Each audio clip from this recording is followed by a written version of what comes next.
As for the chess players of the world, they suddenly realized that Su Weisheng would never lose if he played black.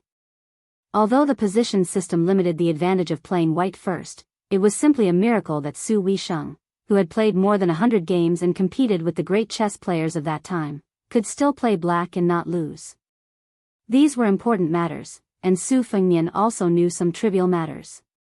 Second sister was obsessed with cleanliness, and everything in the boudoir was meticulously arranged, almost to the point of being rigid. The vase, the brush, the inkstone, the chair, the couch, the stove, the book, and so on, had not changed in the slightest for more than 10 years. When he was young, the naughty Su Fengnian's favorite thing to do was to sneak into second sister's room and quietly move some small things that couldn't be seen. Without exception, Su Weisheng would always find some clues, and then find Su Fengnian and pinch his ears to death. Relying on his coarse skin and thick flesh, Su Fengnian never got tired of playing for many years. In his impression, Su Weisheng's clothes were simple and plain, but they were very clean. It was never as eye-catching as it was today, and it could be seen that she had left in a hurry. In the end, this warm and tender scene of a sister and brother meeting was ruined by a lustful little wimpy kid. "Miss, hug." Su Weisheng lowered her head to look. It was a child with lively eyebrows. She only glanced at it, and before she even opened her mouth to speak, the little bug shrunk its neck. Perhaps it was this child's ability to observe people's expressions since it was in its mother's womb. It immediately ran away, hiding behind Sister Yu, who was holding the white cat, and poking its little head out to peep. Wu Meinyang was intimate with him, jumping out of the gentle tomb of the world's heroes between Yu Yu's twin peaks. In the end, she was slapped to the ground by the child, who was in a bad mood. Wu Meinyang didn't get angry. She used her head to rub the child's trousers, making His Royal Highness, who had raised it until it was white and fat but refused to even hug it, furious. This was the first time Su Weisheng had seen the old god of swords, Li Chungang. The old man in the sheepskin coat was yawning, his spirit dispirited and listless. He didn't have the slightest respect for her because she was the princess of Bailiang or Su Qingchong. Su Weisheng, however, bowed respectfully and said, "Su Weisheng greets Sir Li." "Sir, the words soared from the great snow plains are so loud that even the deaf can hear." "Sir, everyone, and heir apparent." These 3 words had become a disaster after the spring and autumn period was settled. They were like a flood that couldn't be stopped. Any Tom, Dick, or Harry on the roadside could put a big hat on his head while flattering each other. However, when it came from Su Weisheng's mouth, the weight couldn't be more solid. In the Shangyin Academy, which was regarded as a holy land by scholars all over the world, even the 2 teachers and the Grand Chancellor didn't have the fortune to be called Sir by her. Only a nameless and blind zither player could be called Sir by her. Obviously, Su Weisheng was so serious about this matter because he admired the old god of swords from the bottom of his heart. It wasn't because of Li Chuangang's achievement as a sword immortal, but because of his great perseverance after falling out of the earth immortal realm to enter this realm. If he was only a sword immortal, compared to Su Weisheng, he was just a boorish swordsman with sharper sword in his hand and more capable of killing people. What benefit did he have to the world? The old man sized up Su Weisheng and shook his head. "Your aptitude is not as good as little Zhang's." Su Weisheng said calmly, "I practiced the sword only to strengthen my body." Li Chungang lectured him without holding back, "What a pity for such a good sword. In your hands, it won't be able to sing to its heart's content."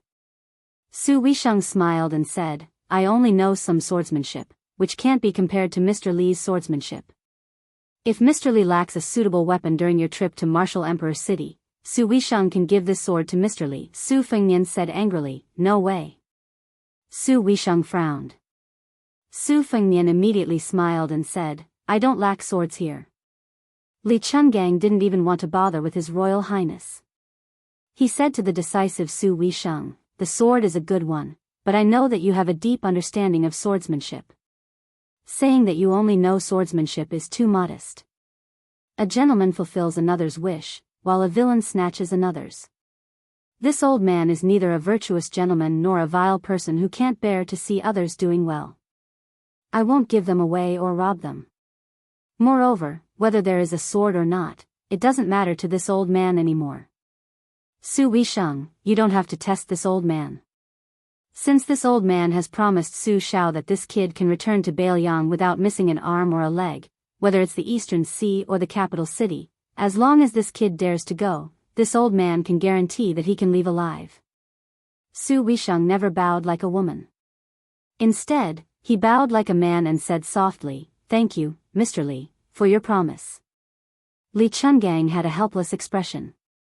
He clicked his tongue and said, "I heard that the Jiang girl was bullied by you and wanted to get back some face for her after meeting you.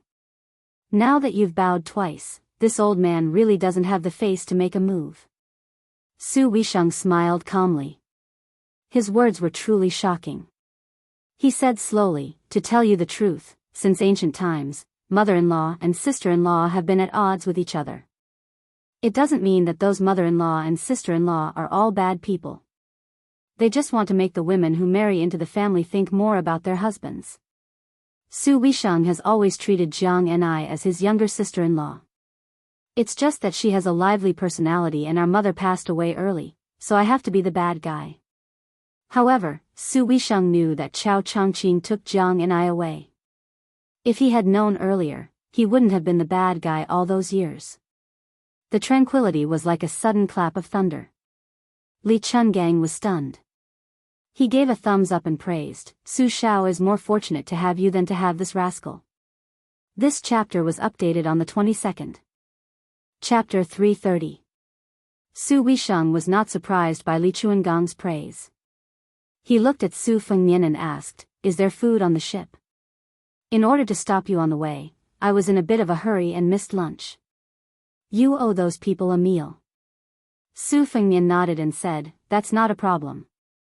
There are many freshly caught freshwater fish stored on the ship." As soon as he finished speaking, Blue Bird went to instruct the cooks to get to work. Su Weisheng turned to disembark the ship and brought the 20 or so scholars of Jixia onto the deck. These scholars of different ages seemed to be somewhat reserved. Only a few military students took the initiative to come forward and greet His Royal Highness. Only Shangyin Academy was bitterly holding on, sheltering the poor scholars of the world and preserving the seeds of education for the future generations. Unfortunately, the academy was a private school.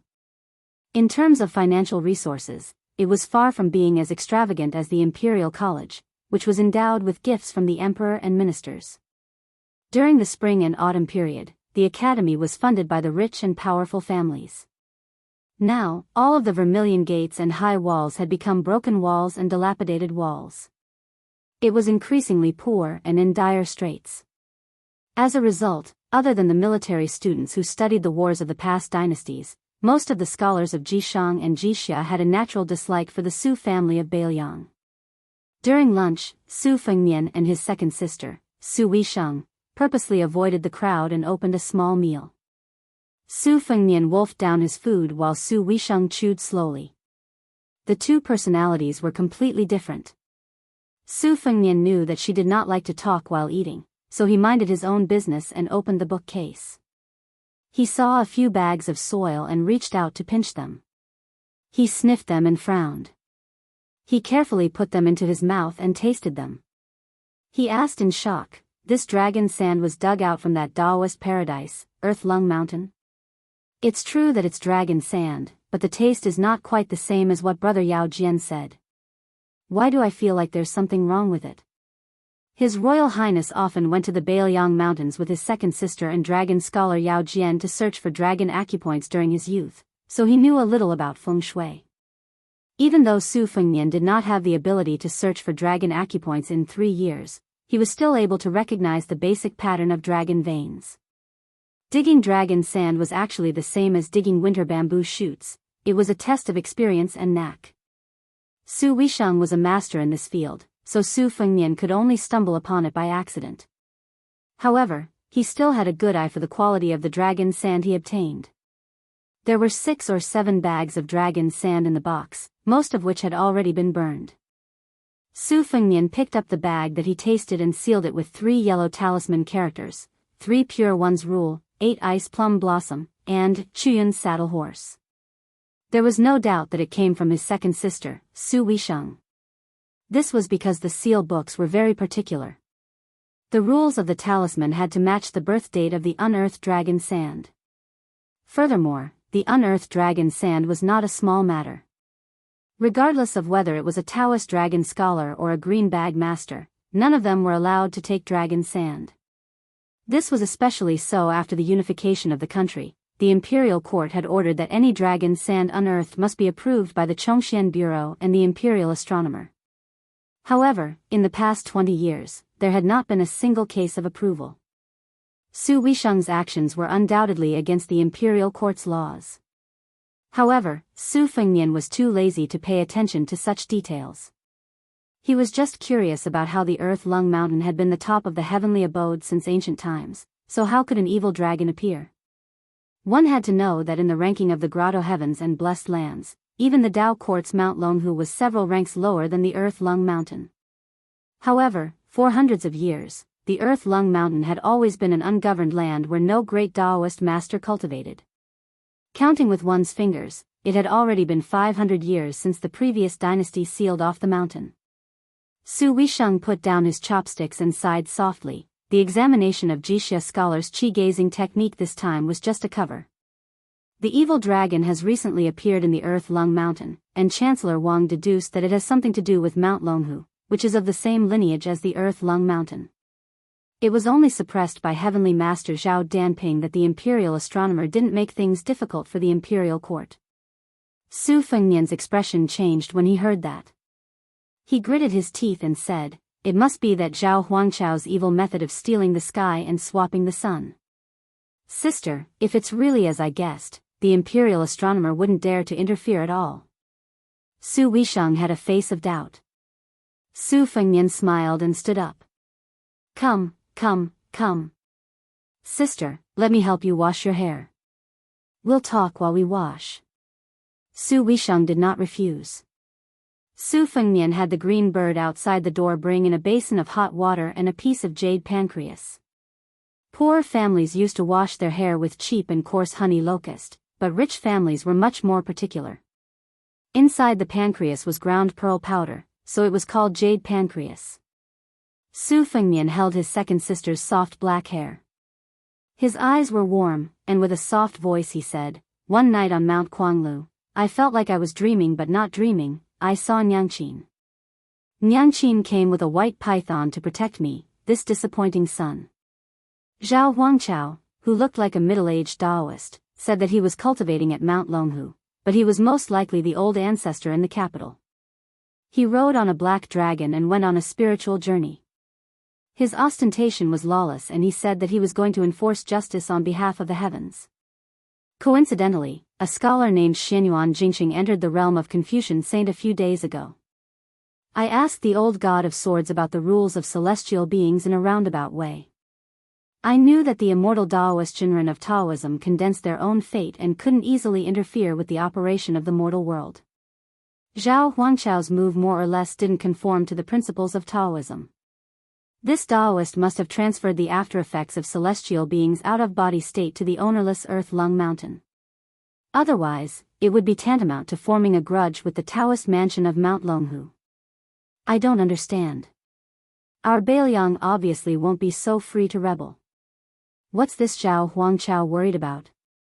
Su Weisheng said calmly, "Of course, he's worried that the Zhao family won't be able to stabilize their country forever." Su Fengnian sneered and said, "Which dynasty can be passed down for thousands of generations? They keep saying, 'Long live the emperor and long live the empress,' but who can really live for thousands of years? Eating carrots and worrying about salty things."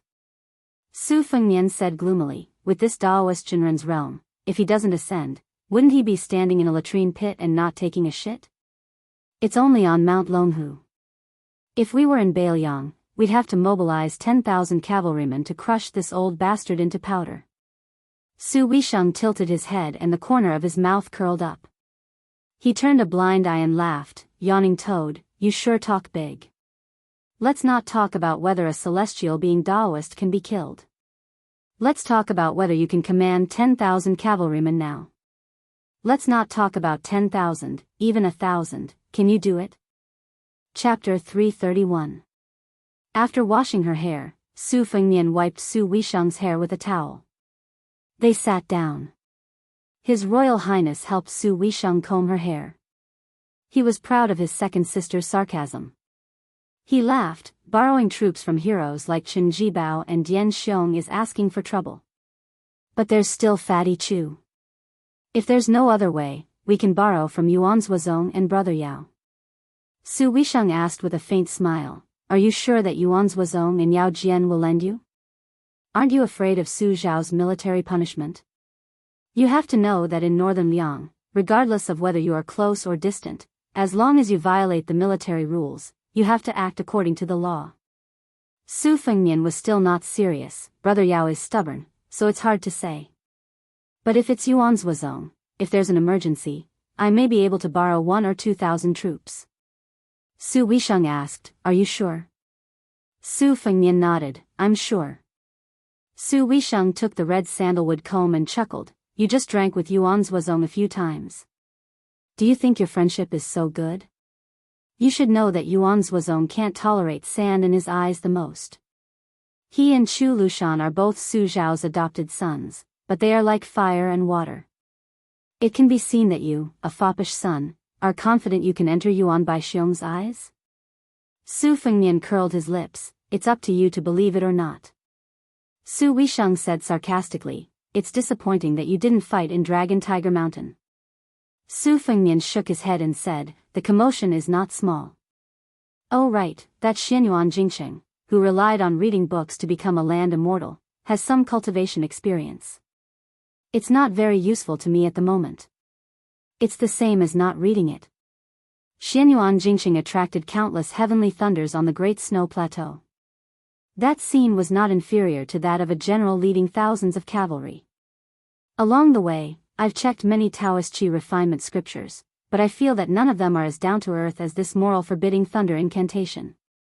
The Pafengdu ghost punishing incantation, and the Abyss divine incantation scripture, of the Dragon Tiger Mountain's 24-level incantation scriptures seem to be more mystical and not very practical.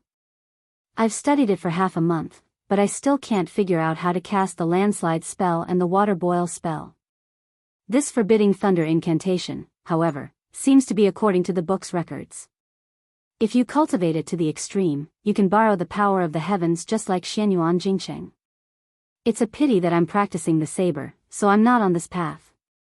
By the way, when I was studying the red armor talisman with the old celestial master Zhao Shituan at Dragon Tiger Mountain, I checked it out.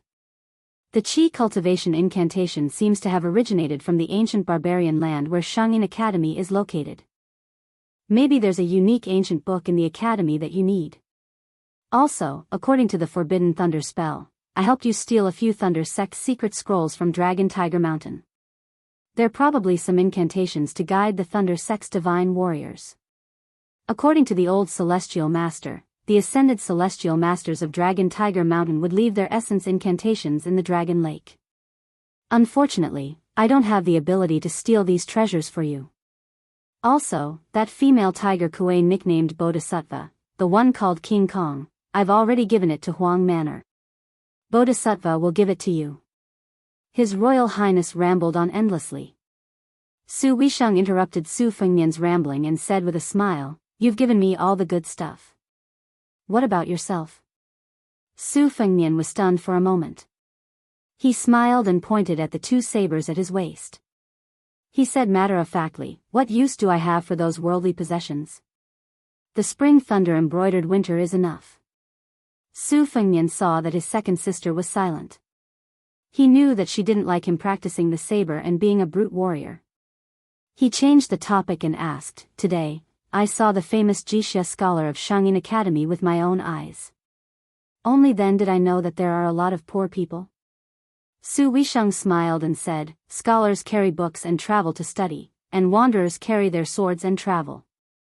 These are the two main trends nowadays. The former started when this old man Zhang traveled to various countries. It's just that it's hard for those poor landowning households that have already declined. For the sake of face, they still pay attention to carrying books and traveling after their heirs reach the age of 20. For this reason, they don't hesitate to scrape together money.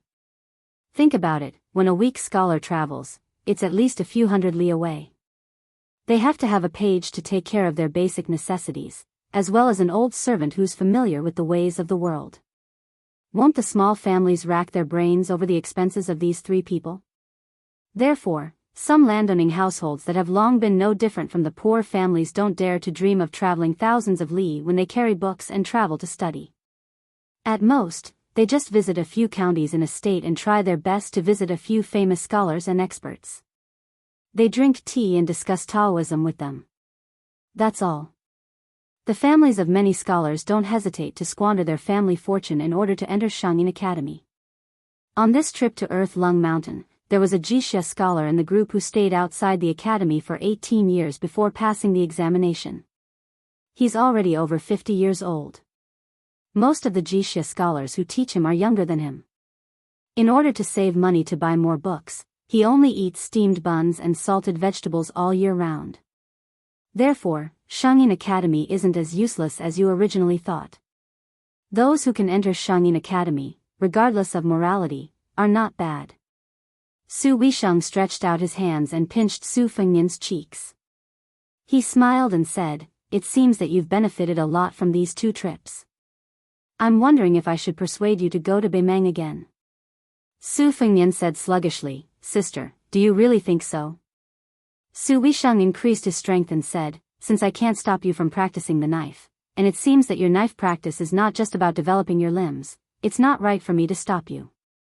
But let me say this first. Since you want to practice the knife, you should at least practice until you become a land immortal, right? It's been hundreds of years since anyone has done this." Su Fengnian's face was bitter. He said vaguely, "Sister, why don't you practice the sword until you become a sword immortal?"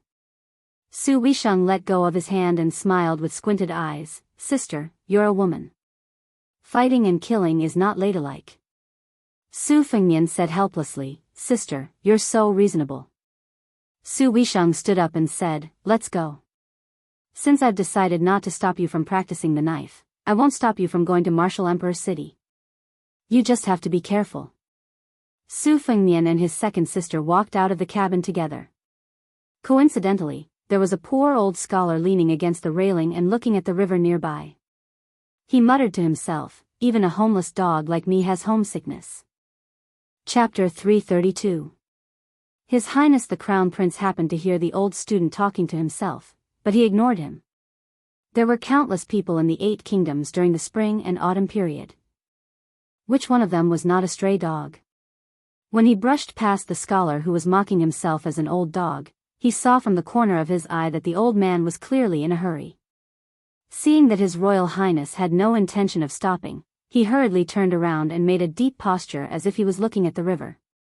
He was very worried about the country and the people.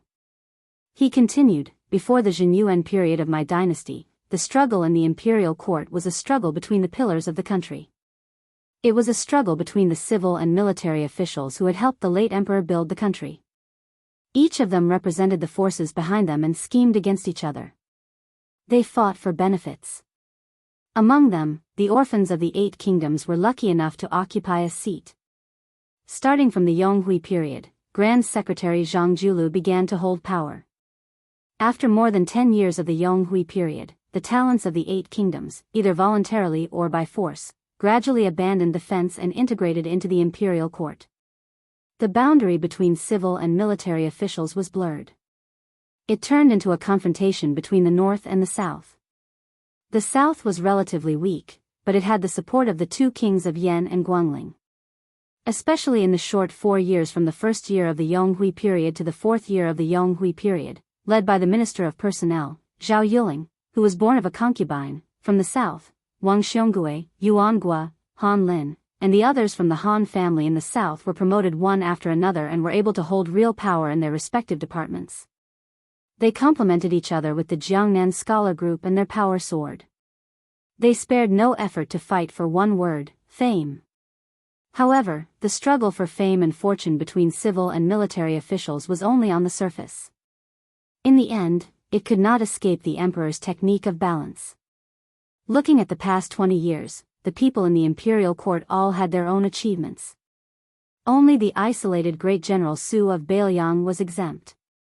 His value was that he was far away from the struggle in the imperial court. Not fighting was the biggest fight, and it was really powerful.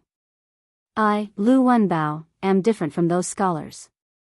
When I look at the rise and fall of the dynasty, I do not rely on the wisdom and muddle-headedness of the emperors. Instead, I find another way. I start from the power of the ministers. Virtuous ministers prosper the country, evil ministers harm the country. I, Lu Wenbao, secretly think that in less than 5 years, the first person in this dynasty, Jianghu, will. Lu Wenbao, who had a long and eloquent speech, had just reached the most important part. He originally wanted to keep the audience in suspense and catch their appetite so that he could say something surprising. However, when he turned his head slightly, he was stunned as if a large basin of cold water had been poured over his head. His Royal Highness had already disappeared.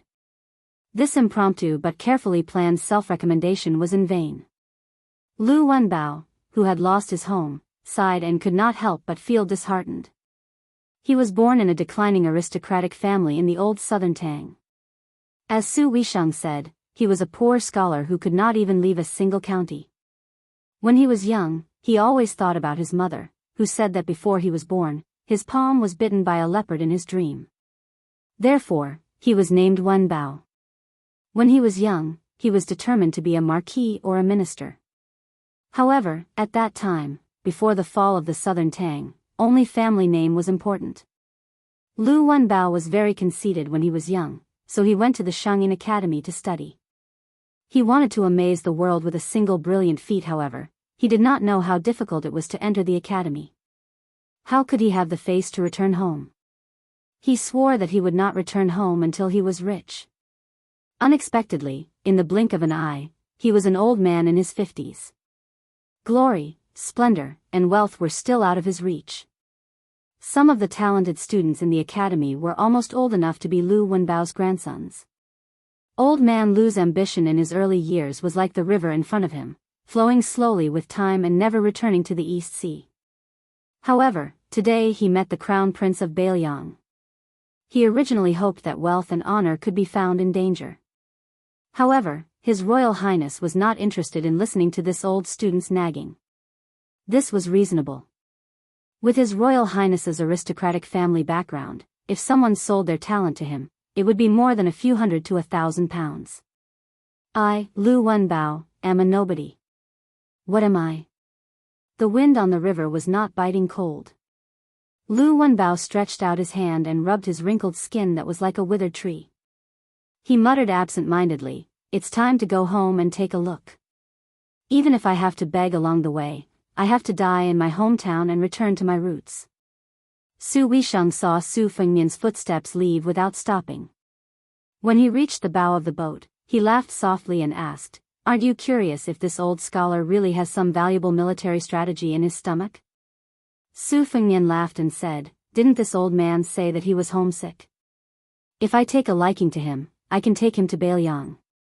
How long will it take for him to return home?" Su Weisheng sighed and said, "Lu Wenbao's hometown has changed a long time ago. His family has mostly withered. His father, mother, wife, and children have all died in war and disease. Even if he goes back, no one will remember him, an old man who has left home for 30 years. Su Fengmian frowned and asked, "This old man has real talent?" Su Weisheng said indifferently, "The Jishang teachers in the academy all think that Lu Wenbao is not a master of miscellaneous knowledge. They don't think highly of him."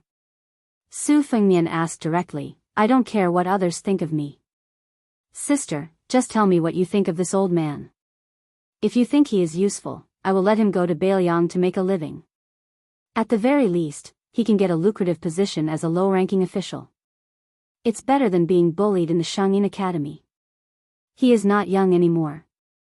Judging from his attentiveness just now, it is obvious that he has read a lot and is smart. I believe that he doesn't care about his reputation." Su Weisheng smiled and said, "Actually, I don't think highly of Lu Wenbao either." Su Fengmian rolled his eyes and said, "What's going on? Then let him stay in the Shangyin Academy. I don't have the ambition to conquer the world, nor do I have the pretentious attitude of paying respects to the wise. An old scholar who has been in the Xianxia Academy for so many years has not made a name for himself. If he goes to Beiliang, it will be a waste of resources. If he gets into trouble, he might get his head chopped off by the ruffians. Why bother? Su Weisheng shook his head and said, but what Lu Wenbao said just now was quite interesting. Su Fengnian sneered and said, even an ignorant and incompetent person like me can tell that he is talking big. He is talking about Zhang Julu, Zhao Yuling, or the Grand Secretary, the Emperor, and the Prime Minister. He is so high that he can't be higher than this river. What's the point of talking about all this? Su Weisheng, who had been walking behind him, blinked and said, what's interesting is that Lu Wenbao hasn't had the time to add the finishing touch. Unfortunately, you left too quickly. Otherwise, he would most likely say that His Majesty wants to cultivate a confidant who can compete with Zhang Julu in all aspects in the next few years. In fact, as Lu Wenbao has guessed, it is not far from the truth. Do you know that there are 2 new clerks in the Minxia province who are in charge of recording and supervising the emperor's words and actions? Their identities are just as Lu Wenbao said, the battle between the north and the south. One of them is from the Wei household, a leading aristocratic family in the north. The other's ancestors are from the eastern Yuan tribe. They have always been unknown and only know that they are studying in the northern St. Zhang family. But according to reliable sources, the clerks who are in their 30s are highly regarded and trusted by the emperor. If we talk about the path of the bureaucracy, it is very likely that they are the same as Zhang Julu's.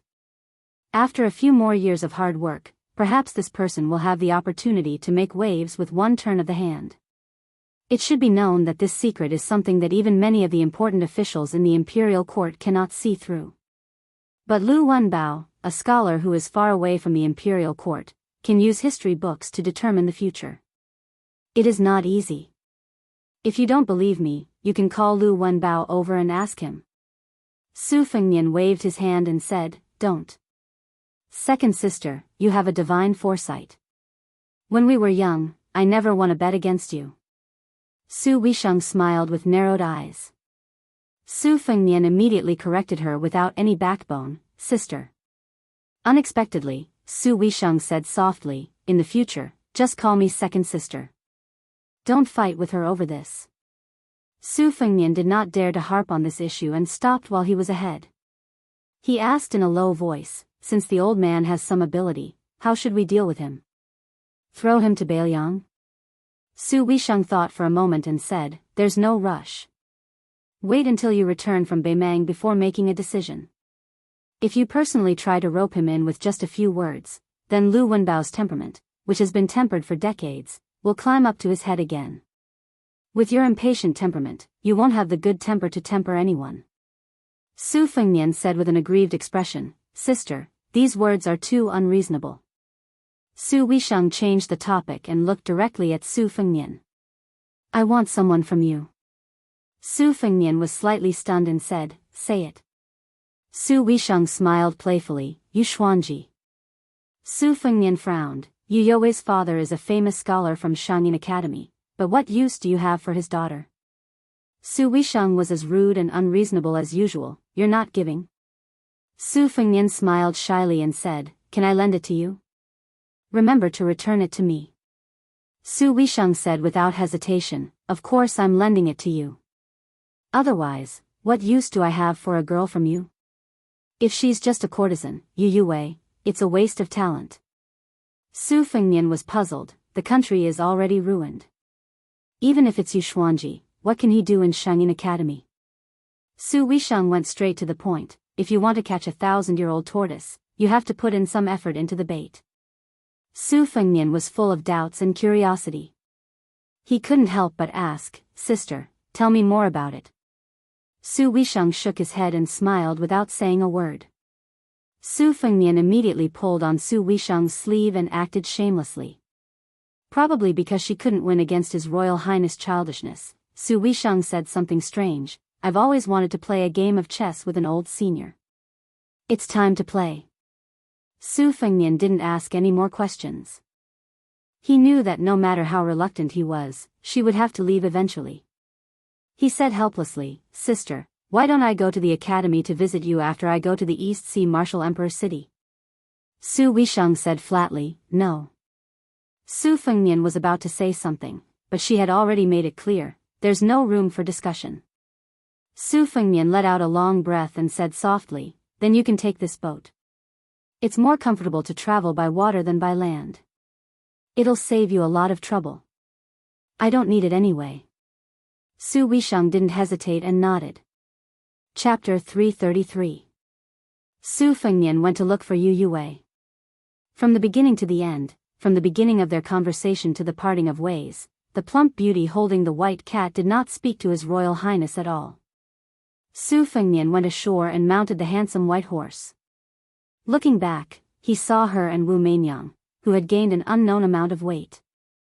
Su Fengnian sighed quietly.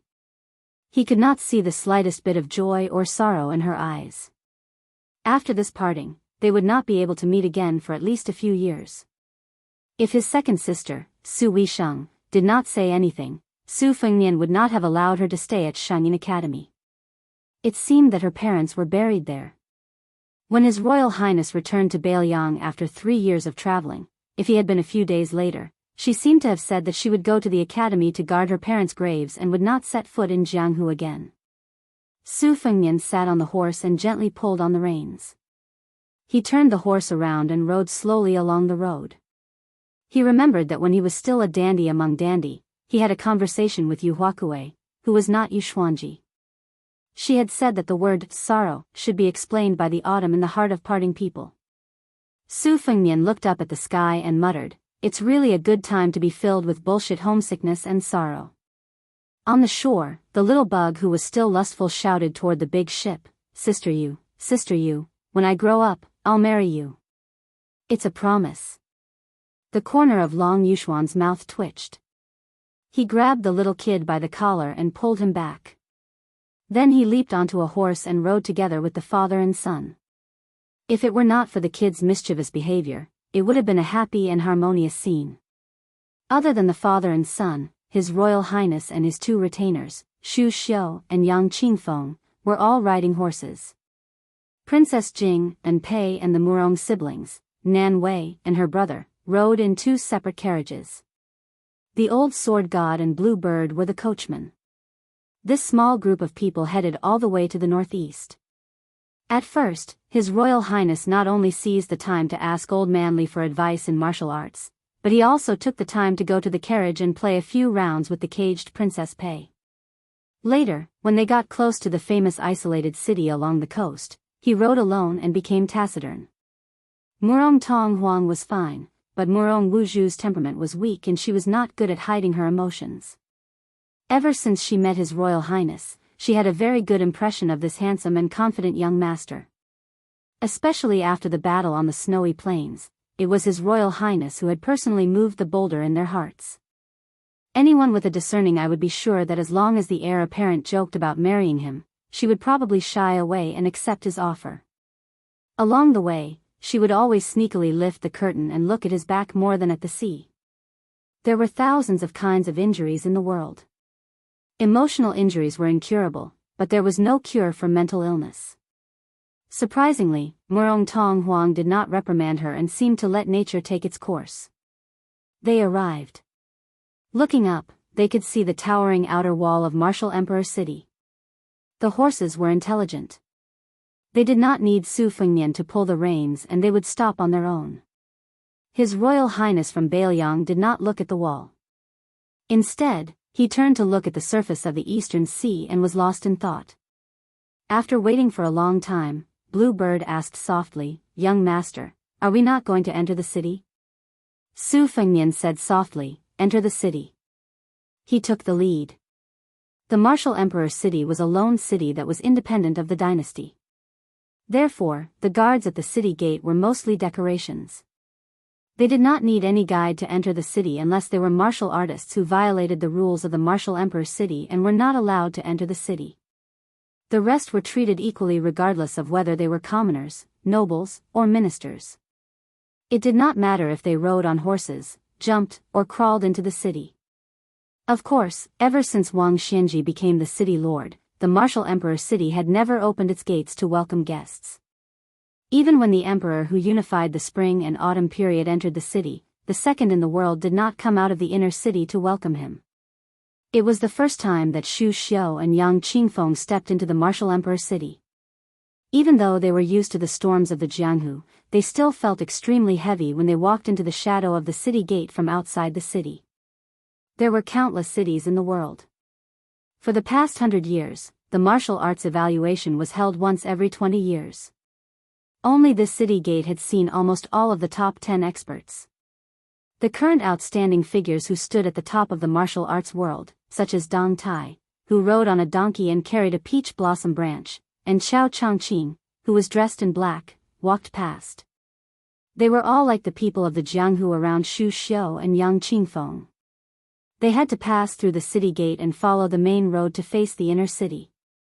There was a monster with the surname Wang, who claimed to be the second in the world. 2 years ago, there seemed to be a Western Shu swordsman named Huang. He carried a sword case and walked past the city gate for the second time. Unfortunately, he only walked twice and left behind 6 famous swords. In the end, he did not even leave the city with his life. He just sat there and died on the city gate. Su Fengmian dismounted and led the horse forward. After walking for a while, he saw a wine stall by the side of the road. After hesitating for a while, he sat down and asked the waiter, "Do you have wine?" "Yes, yes, yes. We sell wine. How can we not have wine? We have all the good wine from all over the world here." The sharp-eyed shop owner saw that this young master was dressed in fine clothes and had an extraordinary aura. He thought that a big fat sheep had come. He told the waiter, who always felt that he only took money and was not willing to do anything, to scram to the side. He personally went up to the young master and praised himself. He jogged a few steps and came in front of the young master. Seeing the dishes on the table, he smiled flatteringly and said, "Young master, we have Zweiking, Liangzhou Laojiao, Jian Nanchun, and Jinling Daku. What would you like to drink?" The young master smiled and said, "How about rice wine?" The shop owner hesitated for a while. He did have rice wine, but it could not be sold for a high price. No matter how hard he tried, he would not be able to get a lot of money. Just as he was about to persuade the young man in front of him to change to those famous wines that cost more money, the young master turned his head and looked at the inner city wall. He said firmly, "Rice wine will do." The shop owner rolled his eyes and said with a smile, "Judging from your accent, you must be from Beiliang, right? Yellow rice wine is good. To be honest, our yellow rice wine is a century-old brand in the city. Although a pot of wine costs 20 taels of silver, which is a bit expensive, but you get what you pay for. It's definitely worth it. By the way, do you know about the competition that everyone in Jianghu knew about a few years ago? My goodness, I am an honest person. I did not say that it was a once-in-100 years event, but a once-in-a-decade event. Before the old swordsman Huang competed with the mayor, he drank a lot of rice wine at our stall. He praised our wine and said that he did not spend 20 taels of silver in vain. This swordsman is amazing. He has 6 of the 10 famous swords in the world. Young master, you said it yourself. How can the swordsman Huang be weak? Isn't that right? Alas, it is a pity that this swordsman did not drink enough rice wine at our stall. As the old saying goes, drinking wine strengthens one's courage. If he had another pot, he might accidentally use his skills as a sword immortal. The young master only listened to the shop owner's chatter and did not say anything. The servant girl in green who did not get off the carriage pursed her lips tightly. She wanted to say something but stopped. In the end, she did not open her mouth to disturb the young master. The old man with the sheepskin fur coat closed his eyes and dozed off.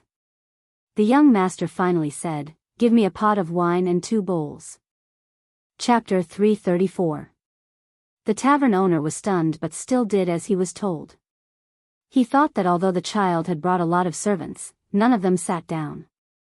Why did he ask for 2 bowls? The tavern owner who brought the wine and bowls was in a very good mood.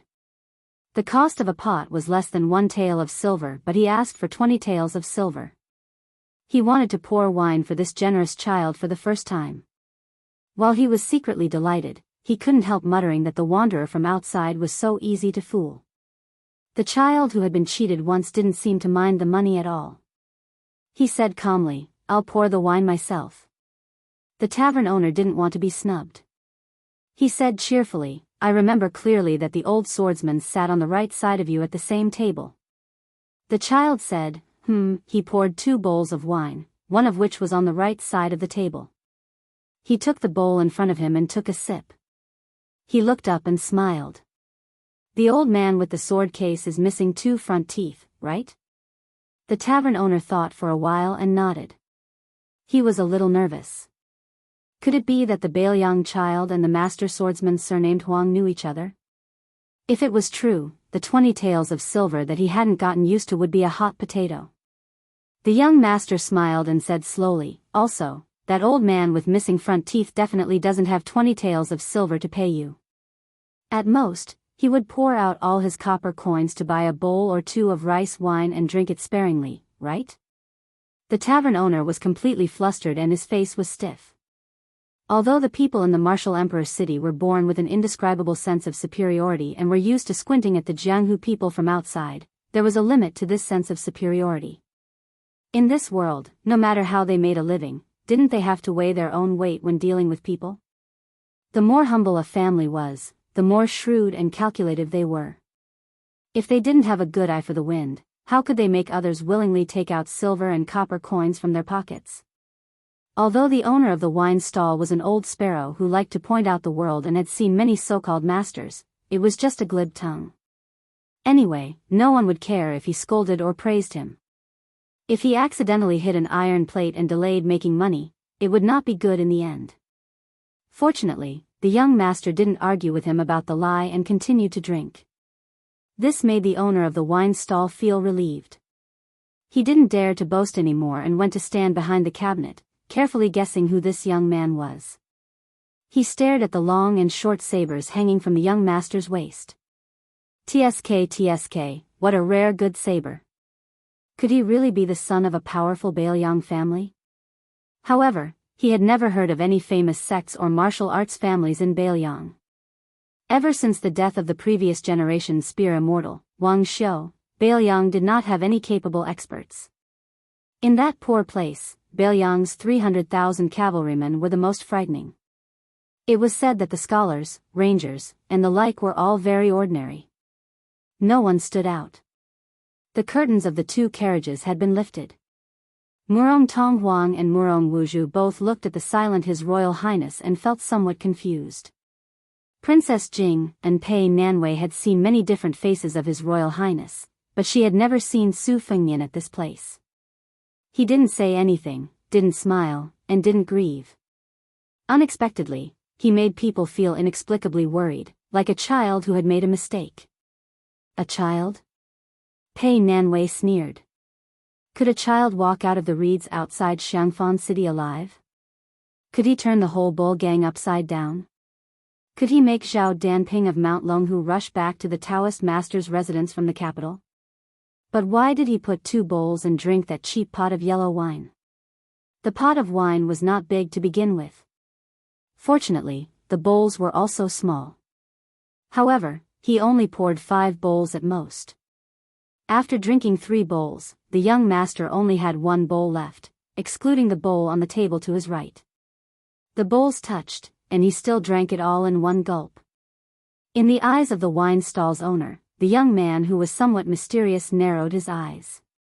He seemed to be drinking to his heart's content and was slightly tipsy. He muttered, "Old Huang, when I was chatting with you, I asked you what was the style of an expert. What did you say?" "That's right, it's an expert who can make the clouds of the 9th heaven fall and the waters of the 4 seas rise. You said that a person with this kind of ability is a real expert. You're talking about that old monster Wang from Martial Emperor City. Judging from his age, he should have this kind of ability. But you clearly know that old monster Wang is about to become an immortal, so why did you come here to ask for a beating? Didn't you always say that when we walk the Jianghu, we should run if we can't win, and when the situation is critical, we should run away? Unknowingly, Old Man Li got off the carriage and walked towards the wine stall. He directly sat down and scolded, "Little Sue, what nonsense are you talking about? If you don't have the guts, then scram with your tail between your legs. You're embarrassing this old man by staying here." The wine stall's owner was shocked by the dirty old man's carelessness. He was very puzzled as to why this armless old coachman didn't even have the slightest sense of seniority. What was even stranger was that the young man didn't get angry. He only said softly, "Otherwise." The old man wearing the sheepskin coat glanced at the city wall filled with martial weapons. He sneered and said, "Let me remind you out of kindness. No matter what you do, this old man promised Su Xiao that he would protect you from death." That young man used his finger to point at the city wall. He could vaguely see a purple black box. He smiled and said, "I don't want to do anything big. With my little weight, I can't do anything big. I just want to take this bowl of wine and go there to take a look." The wine stall's owner subconsciously rolled his eyes. This outsider was an outsider. He didn't know the rules at all and didn't know the immensity of heaven and earth. How could ordinary people go up the city wall? For almost 60 years, how many people wanted to force their way up the city wall but were all beaten down? He had been doing business here for more than 10 years. He had seen some so-called experts who didn't know what was good for them and wanted to directly float up the city wall. Without exception, they all didn't have a good ending. Before they could leap up 50 to 60 feet, they would provoke the experts in the inner city to attack them. They were all like kites without wind and fell to their deaths at the foot of the wall. They couldn't be more dead. How were the sword god Dong Tai and Chao Qingyi's skills? What was their status in Jianghu? It was rumored that when they challenged the city lord a few years ago, didn't they have to follow the rules and go up the martial tower level by level? In the eyes of the wine stall's owner, the one-armed old man who was an eyesore smiled and said, "What's so difficult about that?" After the young man heard that, he slowly stood up and picked up the bowl of wine. He turned his head and said to Blue Bird, "You all wait here." Pei Nanwei widened her limpid eyes. It was unbelievable. Was this guy crazy? Even a woman outside of the Jianghu like her knew that there was a second under heaven in the inner city. On this day, on the bustling streets of the martial emperor city, all the visitors and citizens of the martial emperor city saw an unforgettable scene. A handsome young man walked with a bowl in his hand and said in a clear voice, "Wang Xinji, may I ask what is meant by the clouds of the ninth heaven drooping down, and what is meant by the waters of the four seas standing up?" This sentence was said with vigorous inner energy, and it echoed through half of the city. Immediately after, according to the estimates of the busybodies, there were at least 1,900 swords that were unsheathed at the same time and hung in the sky. And this magnificent phenomenon was caused by a one-armed old man who had been alone in the Jianghu for too many years. Wang Xianji. Li Chungang is here to visit the Eastern Sea. I want to borrow this city of swords to fight with you. Chapter 335. The Jianghu was indeed too big. Even if an immortal smashed a Mount Tai into the Jianghu and caused a huge splash, there would be no ripples after a decade or 100 years. Therefore, most of the Jianghu people were forgetful. They lived less than 100 years at most. 70 was a rare occurrence since ancient times. Li Chungang became famous too early. He was the best at a young age and was almost invincible at 30. Who could compete with him? This old sword god rose to fame early, but he also fell early. After he lost to Wang Xianji of the same generation, his wooden horse and ox were broken, and very few rumors of him entered the Jianghu. Over time, as his close friends and beauties turned to dust one after another, even some old antiques of the current Jianghu had a vague impression of Li Chungang, let alone those young and middle-aged Jianghu people. To these people, not to mention the old but strong Wang Xianji, in terms of swordsmanship, Wuxia Xianxia of the Dragon Tiger Mountain and Wang Xiaoping of the Wudang sect were on par with each other. However, compared to Deng Tea, who was full of immortal aura, they were still inferior. Jianghu changed, but the one thing that remained unchanged was that swordsmen were always the most common in Jianghu. They were like carps crossing the river, densely packed together. Deng Tao was undoubtedly the only sword god in the eyes of Jianghu today. However, this sword god did not like carrying a sword, which was a strange thing. If a sword user lost to a saber user or a spear user, he could say that he had lost. But if the saber user or the spear user brought out their best masters, who could beat sword god Deng who did not use a sword? Rumor had it that sword god Deng was born with the back of a tiger and the waist of a bear. He could transform into 3 heads and 6 arms. There was a small yellow pearwood sword box in his bag, which contained more than 10 pocket-sized swords. They were like living creatures raised by the secret technique of the Wu family's sword tomb. They could eat meat when hungry and drink blood when thirsty. It was very mysterious. After they left the box, they could cut off the head on their neck without using qi.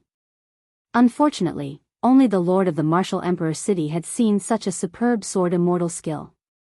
No matter how big the Jianghu was, sword god Deng was qualified to look down on everyone else. In the martial emperor city, nearly 2,000 swords were unsheathed, forming a shocking sword curtain in the air. Outside the city gate, a tired old donkey stomped its hooves and slowly entered the city. A young man dressed as a book attendant rode the donkey upside down. There was a scabbard hanging on his waist, but his sword was gone. With a face full of regret, he lowered his head and said to a middle-aged man who was leading the donkey, "Master, I bought this sword with great difficulty with copper coins and silver pieces." That Li Chungang said that he was going to borrow the sword in the city. Why did he not let go of mine?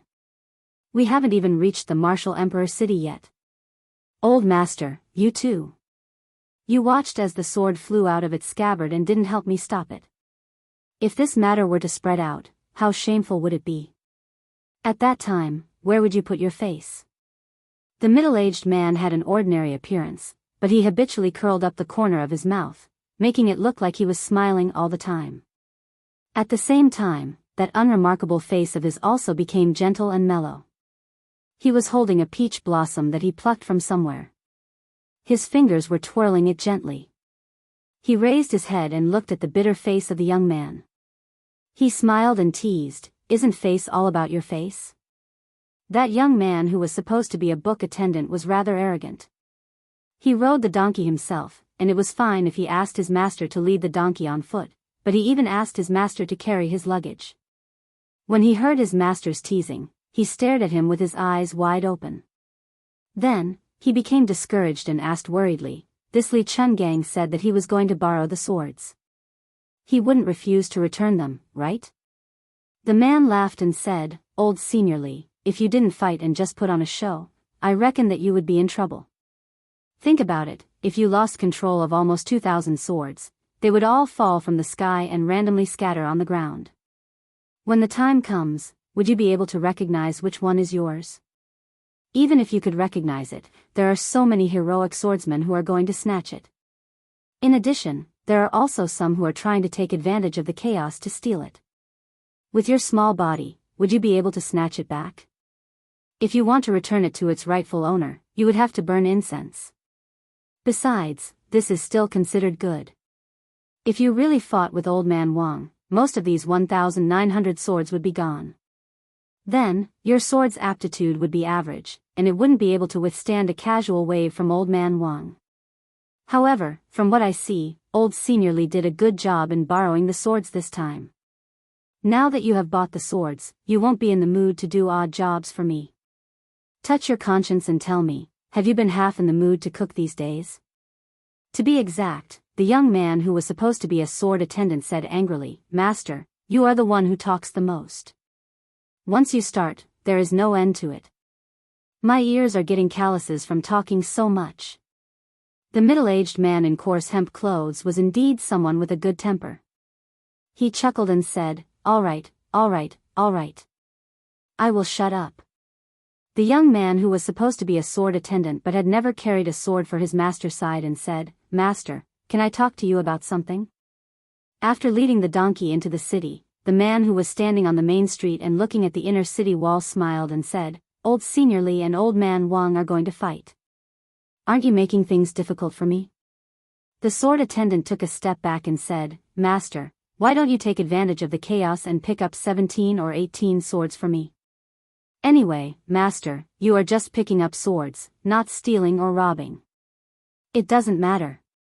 The man smiled knowingly and said, look, you were just saying where my face is. If I carry more than 10 swords on my shoulders and run on the street, will I have face? The sword attendant's heart was as dead as ashes. He said with a sad face, I have been working hard for more than 600 years by your side. It wasn't easy for me to save 17 taels of silver, and I spent all of them on swords. If I had known, I wouldn't have come to this bullshit martial emperor city. Bullshit. When the man saw that the young man was about to cry, he said with a headache, all right. When there is no one around later, I will help you pick up a good sword. The young man's face suddenly changed. He smiled brightly and said, Master, are you tired? I will help you carry the book box. The man laughed angrily and said, how immoral. If I carry the book box for you, it will be the donkey who will be tired. It is better for me to be tired. The sword attendant grinned and looked up at the gloomy sword curtain above the city. He looked absent-minded and asked softly, Master, who do you think will win if we really fight? The man smiled and said casually, unless we fight to the death, Old Man Wang has a much higher chance of winning this battle. The sword attendant curled his lips and rolled his eyes. This Li Chungang is too useless. He only knows how to create such a scene to scare people. Isn't he just an embroidered pillow? The man showed a rare dignified expression and said in a low voice, Sanlu, don't be disrespectful to Senior Li. The young man saw that his master was angry, so he didn't dare to say anything and obediently said, oh. But then, with a face full of unwillingness, he said, that Old Man Wang is just a dog sitting on a pile of dog dung, proclaiming himself as a king. If old master were to use your full strength, you would definitely beat him up until his parents wouldn't recognize him. The man laughed and shook his head, I won't count on it in this life. The sword attendant, who didn't care about his master's identity, seemed to be angry at his master's failure and snorted in anger. The man didn't care and said absent-mindedly, you children naturally don't know what it means if Li Chungang wasn't born, swordsmanship would be as long as the night. For 500 years, there have been countless genius swordsmen, but only this senior swordsmanship cultivation is on par with Ancestor Lu.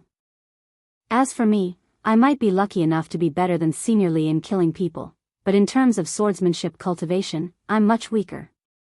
The sword attendant only listened to the good words and said with a smile, isn't practicing swordsmanship for fighting and killing? The man smiled, you've thought it through. The young sword attendant riding on the donkey had the aura of a master. The man stopped spinning the peach blossom branch and said in surprise, it's here. You're lucky to see it. This fight is really going to happen. It's not all talk and no action. A loud voice came from the attic in the inner city, Li Chungang, please come out of the city and fight with me in the sea. Countless people in the martial emperor's city looked up at the same time. A burly white figure was like a comet that blasted from the top of the attic to the East Sea. 1,900 swords pointed at the East Sea. One person jumped on the sword and flew to the East Sea. The strongest battle in the world. Chapter 336. When the two silhouettes left the city and entered the sea, the martial emperor's city went through a brief moment of dead silence. Then, a wave of noise broke out in an instant. No matter if it was the common people in the city or the heroes from other places, they all rushed out of the city. If one were to look down from the sky above the city, it was as if 4 torrents had converged near the 4 gates. Then, 3 of the torrents made a turn and rushed towards the East Sea. Some of the impatient Jianghu people who were good at martial arts didn't care about walking at the speed of a tortoise. They directly leaped onto the roofs and vaulted over the walls of the city. Such a spectacular scene of hundreds of people jumping up and down at the same time was indeed rare. In just half a cup of tea's time, the streets of the martial emperor's city, which could fit more than 100,000 people, were empty and deserted. After all, the one-armed old man who called himself Li Chungang had the ability to control 1,800 swords. It couldn't be faked. Moreover, Wang Xianji had been overseeing the martial emperor's city for more than half a century. Whether it was the divine swordsman Dong Tai or Chao Guanzi, they had never let him out of the city for a battle. Even if one were to use their butts to think, they would know that this outdated old man wearing a sheepskin fur coat was a rather tyrannical character. Such a battle at the pinnacle that was hard to come by. If they missed it, they would regret it for the rest of their lives. The bustling main street was empty in an instant. Even the wine stall owner and the 2 waiters ran out. Only His Royal Highness and the others were forced to stay. Xu Xiu's heart was itching, but entering the martial emperor's city was like treading on thin ice. Moreover, the current grand occasion was created by His Royal Highness and the old divine swordsman. She was already at the center of the whirlpool and didn't dare to follow the crowd out of the city to watch the show. If His Royal Highness made a mistake, the king of Bailiang wouldn't be able to punish the bold Li Chungang and kill her as an example. Xu Xiu couldn't even hope to exchange her life for his. She was destined to suffer a fate worse than death. The expressionless Yang Qingfeng glanced at Xu Xiu from the corner of his eyes and continued to look at the top of the inner city without batting an eyelid. In the center of the inner city, there was a loft towering into the clouds. It was like the Tongtian pavilion that the emperor of Dongwu spent half of his national treasury to build because a short-sleeved poet beside him said, "I don't dare to speak loudly for fear of alarming the people in the sky." The second in the world had shot out from there and fell into the East Sea to challenge Li Chungang to a duel in the dark misty ocean. Yang Qingfeng's expression was normal. In fact, his excitement was no less than Xu Xiu's. As long as one was a martial artist, who wouldn't be fascinated by Li Chunggang's immortal style and heroic spirit of borrowing swords from the entire city? Moreover, the feud between the 2 seniors was a major storyline that ran through the entire Jianghu. Ever since Li Chungang left Bailiang, he had split the river 200 feet away from the gates of hell, defeated the Wu family's sword crown outside Xiangfan city, and achieved the sword immortal realm in the Great Snow Plains. Could it be that all of these were just to pave the way for today's battle? Little Worm took advantage of his father's stupefied state and struggled to jump off the tall horse.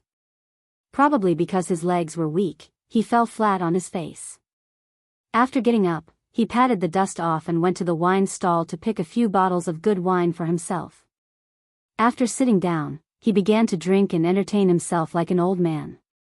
Finally, he found his conscience and waved his hand at his father, who had become a foreign official, and said with a smile, "Dad, let's drink. It's free." Long Yuxuan was not in the mood to drink. He was afraid that His Royal Highness and the old god of swords Li Chungang would both die in Wu City. As a foreign official of Bailiang, if he was trapped in the city, he would be torn apart by 5 horses or trampled into meat paste. Long Yuxuan did not get off his horse. Instead, it was a man who came into the city with a donkey who smelled the wine. He picked a table far away from the naughty children and rummaged through the cabinets to get a few bottles of wine. However, he did not forget to take out a few pieces of silver and put them on the table. The young swordsman sitting on the donkey's side and jumped off the donkey's back. He carefully stared at the group of strangers. They were very strange partners. The dead man's face was as white as snow. The coachman was a delicate and pretty older sister dressed in green. There was also the aunt who rode on the horse. Her breasts were so high that they were about to burst out of her clothes. The young swordsman, who was inexperienced, felt his heart skip a beat. Especially after Xu Xiu gave him a flirtatious glance, the young swordsman's face turned red and his breathing became erratic. The swordsman who did not live up to his name turned his head away, not daring to look at the aunt. The old Taoist nun, the naive child, and the beautiful woman. These 3 types of people were not to be trifled with. If one's cultivation was not high enough, one could fail miserably. After the young swordsman named Sanla lowered his head, he secretly thought that although the aunt was pretty, she was a little older and did not look like a proper lady from a respectable family. He did not like her. Just as the youth was feeling regretful, he caught a glimpse of a face through the curtain of the carriage. He was instantly stunned. A beauty through the bead curtain. San Lu felt as if he was struck by lightning. The middle-aged man who was drinking leisurely saw the sword boy lose his soul and smiled. He followed the youth's dazed gaze and saw an androgynous beautiful face. The boy had good eyesight. If one were to say that San Lu was drooling over a beauty, this boy would be wronged. The girl behind the curtain was beautiful, but compared to the girl surnamed Shen he saw in the Luotian garden not long ago, she was still lacking. She also didn't see San Lu lose his soul like this. The girl behind the curtain seemed to be annoyed by San Lu's gaze. She frowned slightly and let go of the curtain, not wanting to see him again. San Lu slowly regained his senses, feeling ashamed of his inferiority. The man found it funny. Could it be that he really fell in love with her? The man didn't know anything about love between men and women, so he didn't know how to untie the knot in San Lu's heart. He just let nature take its course. Chapter 337. After the flower thief Long Yuxuan saw the master and servant pair, he was worried. It wasn't strange for someone to ride a donkey, but a donkey with a peach blossom branch in addition to the martial emperor's city was not to be underestimated. Although the new sword god Dong Tai liked to carry a peach blossom branch around the Wulin, it attracted many men and women who blindly worshipped the sword god and imitated him, causing some old-school Wulin people to be disgusted. Imagine, every time the peach blossom blossoms, walking on the streets, 3 out of 10 sword-wielding heroines would carry a peach blossom branch around. Wouldn't it be boring? This was the same logic as when the official Chao Chongqing caused the green shirt wave. At that time, the whole city was wearing green clothes, and it was popular all over the country. In terms of popularity, the top 3 of the top 10 experts were Wang Xianji, Dong Tai, and Chao Chongqing. They were 10 streets ahead of the other 7. Long Yuxuan naturally didn't have the chance to see the real face of the sword god Dong Tai, but he knew that not just anyone who rode a donkey and carried a peach blossom was a sword god. But this gentleman in front of him didn't look like an ordinary person. Long Xuanyu was facing a great enemy. Seeing the little bug drinking wine without knowing the immensity of heaven and earth, he hesitated for a moment, then got off the horse and carefully sat next to the child, separating the brat from the master and servant pair. On the empty main road of the martial emperor's city, His Royal Highness carried a cup of wine and walked forward. At the foot of the wall, there were 6 famous martial emperor cities' martial slaves. There were a total of 12 martial slaves, and all of them were top-notch experts of the martial emperor's city who had lost to Wang Xianji and had to become her slaves for the rest of their lives.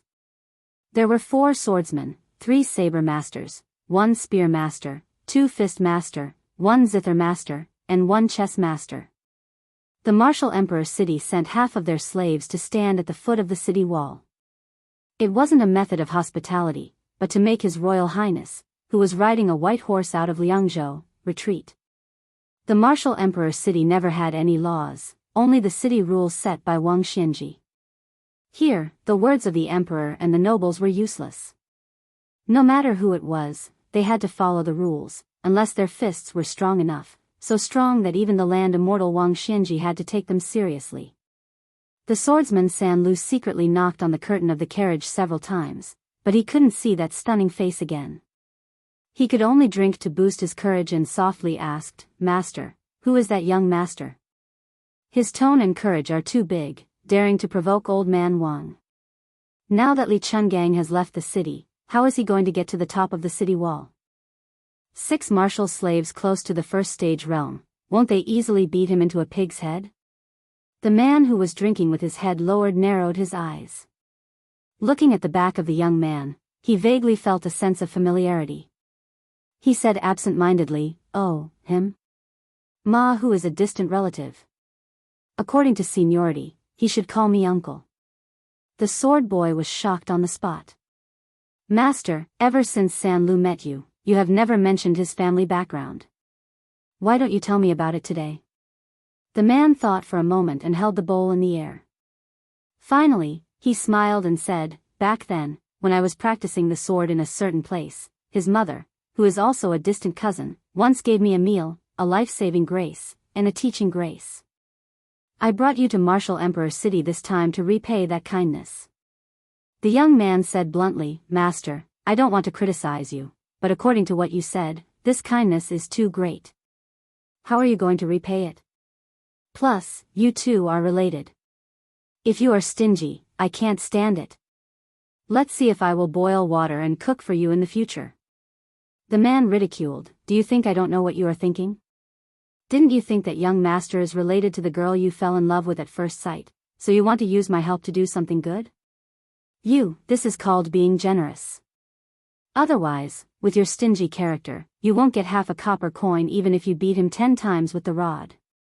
The sword boy flew into a rage out of humiliation. He no longer paid attention to the harsh master, but the corner of his eyes looked at the carriage. He was afraid that the girl would hear him and have a bad impression of him. The man sighed softly. Before Wu Su left the Wu family's sword tomb, I said goodbye to her at the Sword Mountain. Later, she entered the imperial city alone for Lame Su. I didn't have time to follow her, so she fell ill. I feel guilty about it to this day. As he spoke, the man bent down and took out a yellow pear wood box. With a swipe of his finger, he gently pushed it open, revealing 12 small, exquisite, pocket-sized swords of different lengths. The swords were of different colors. Before he moved, the harmless-looking man turned to the 2 carriages and said with a smile, I am Dong Tai. I owe Princess Wu Su a favor when I was practicing my swordsmanship. Today, I will repay half of it. I hope you won't stop me. Long Yuxuan spat out a mouthful of wine and coughed violently. He was so scared that his face turned pale. Different from Princess Wu Su's swordsmanship that saved people, Dong Tai only practiced swordsmanship to kill people. He didn't show the 12 swords in the box to ordinary people. This time, he made an exception and used 6 swords. The heartless little bug showed a dignified expression for the first time. Tsing Yi held the instant spear tightly. He didn't take the man who called himself Dong Tai lightly because of his friendly attitude. Xu Xiao and Yang Qingfeng looked at each other. Murong Tonghuang lifted the curtain again. He opened his eyes wide and frowned. The young sword boy who was closest to Dong Tai was full of pride and vigor. For a moment, everyone nearby held their breaths. How many people in the world were lucky enough to see the self-proclaimed peach blossom sword god kill people? There were 12 swords neatly arranged in the yellow pear sword box. The longest was no longer than the middle finger, and the shortest was only as long as the thumb. They saw the number 1 swordsman in Jianghu, who was far more famous than the old god of sword Li Chungang, smile. He stretched out his index finger and flicked the hilt of the first red sword in his left hand. He said calmly, black armor. The small sword jumped into the air. After a slight delay, it shot toward the top of the city wall. Dong Tai stretched out his middle finger and tapped it with 2 fingers. Childhood sweetheart. The 2 swords jumped into the air with lively spiritual energy and flew away again. The last time he tapped it with 3 fingers. Spring water, morning dew, peach blossom. The small sword box happened to be half empty. Even Princess Consort Jing, and was curious and fearful of this legendary man. Following his gesture, Xu Xiong, Yang Qingfeng, Long Yuxuan, and the others all looked down the city walls. Only the little bug and blue bird kept staring at the inconspicuous yellow sword box.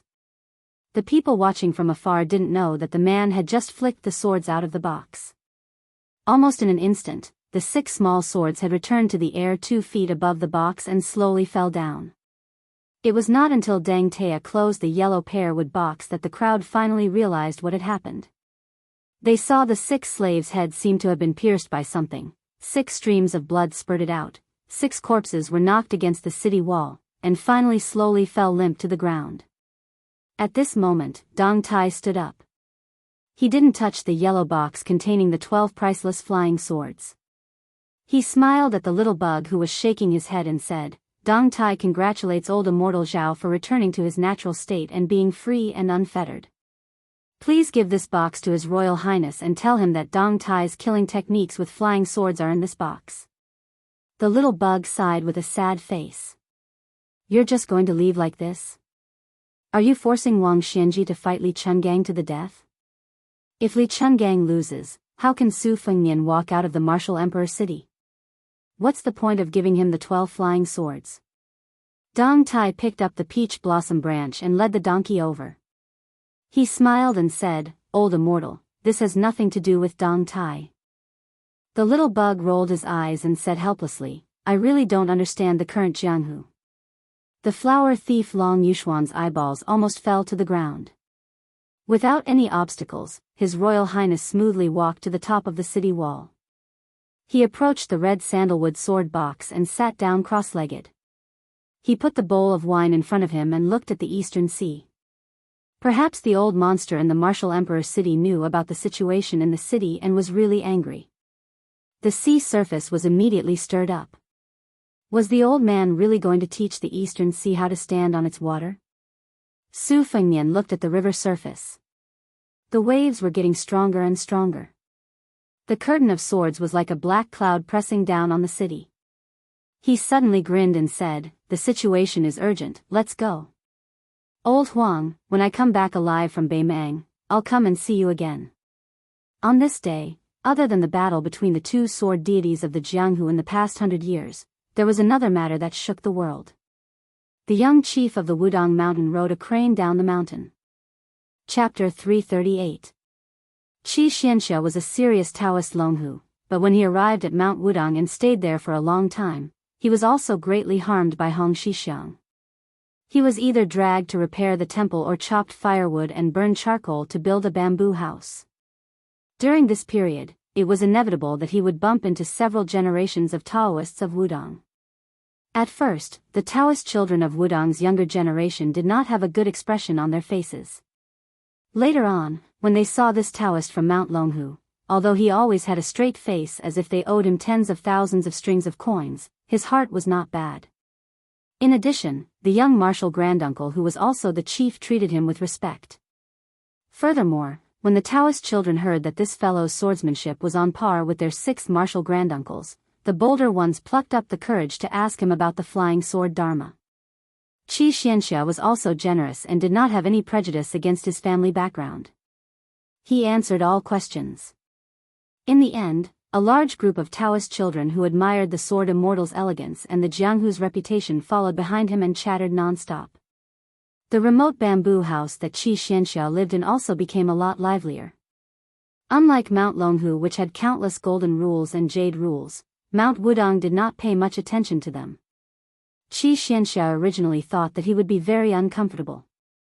Unexpectedly, not to mention those mischievous and naive Taoist children, even a few of his senior brothers who rode bulls, Chen Zhao, Song Jiming, Yu Xingrui, and the others, had indifferent interactions with him.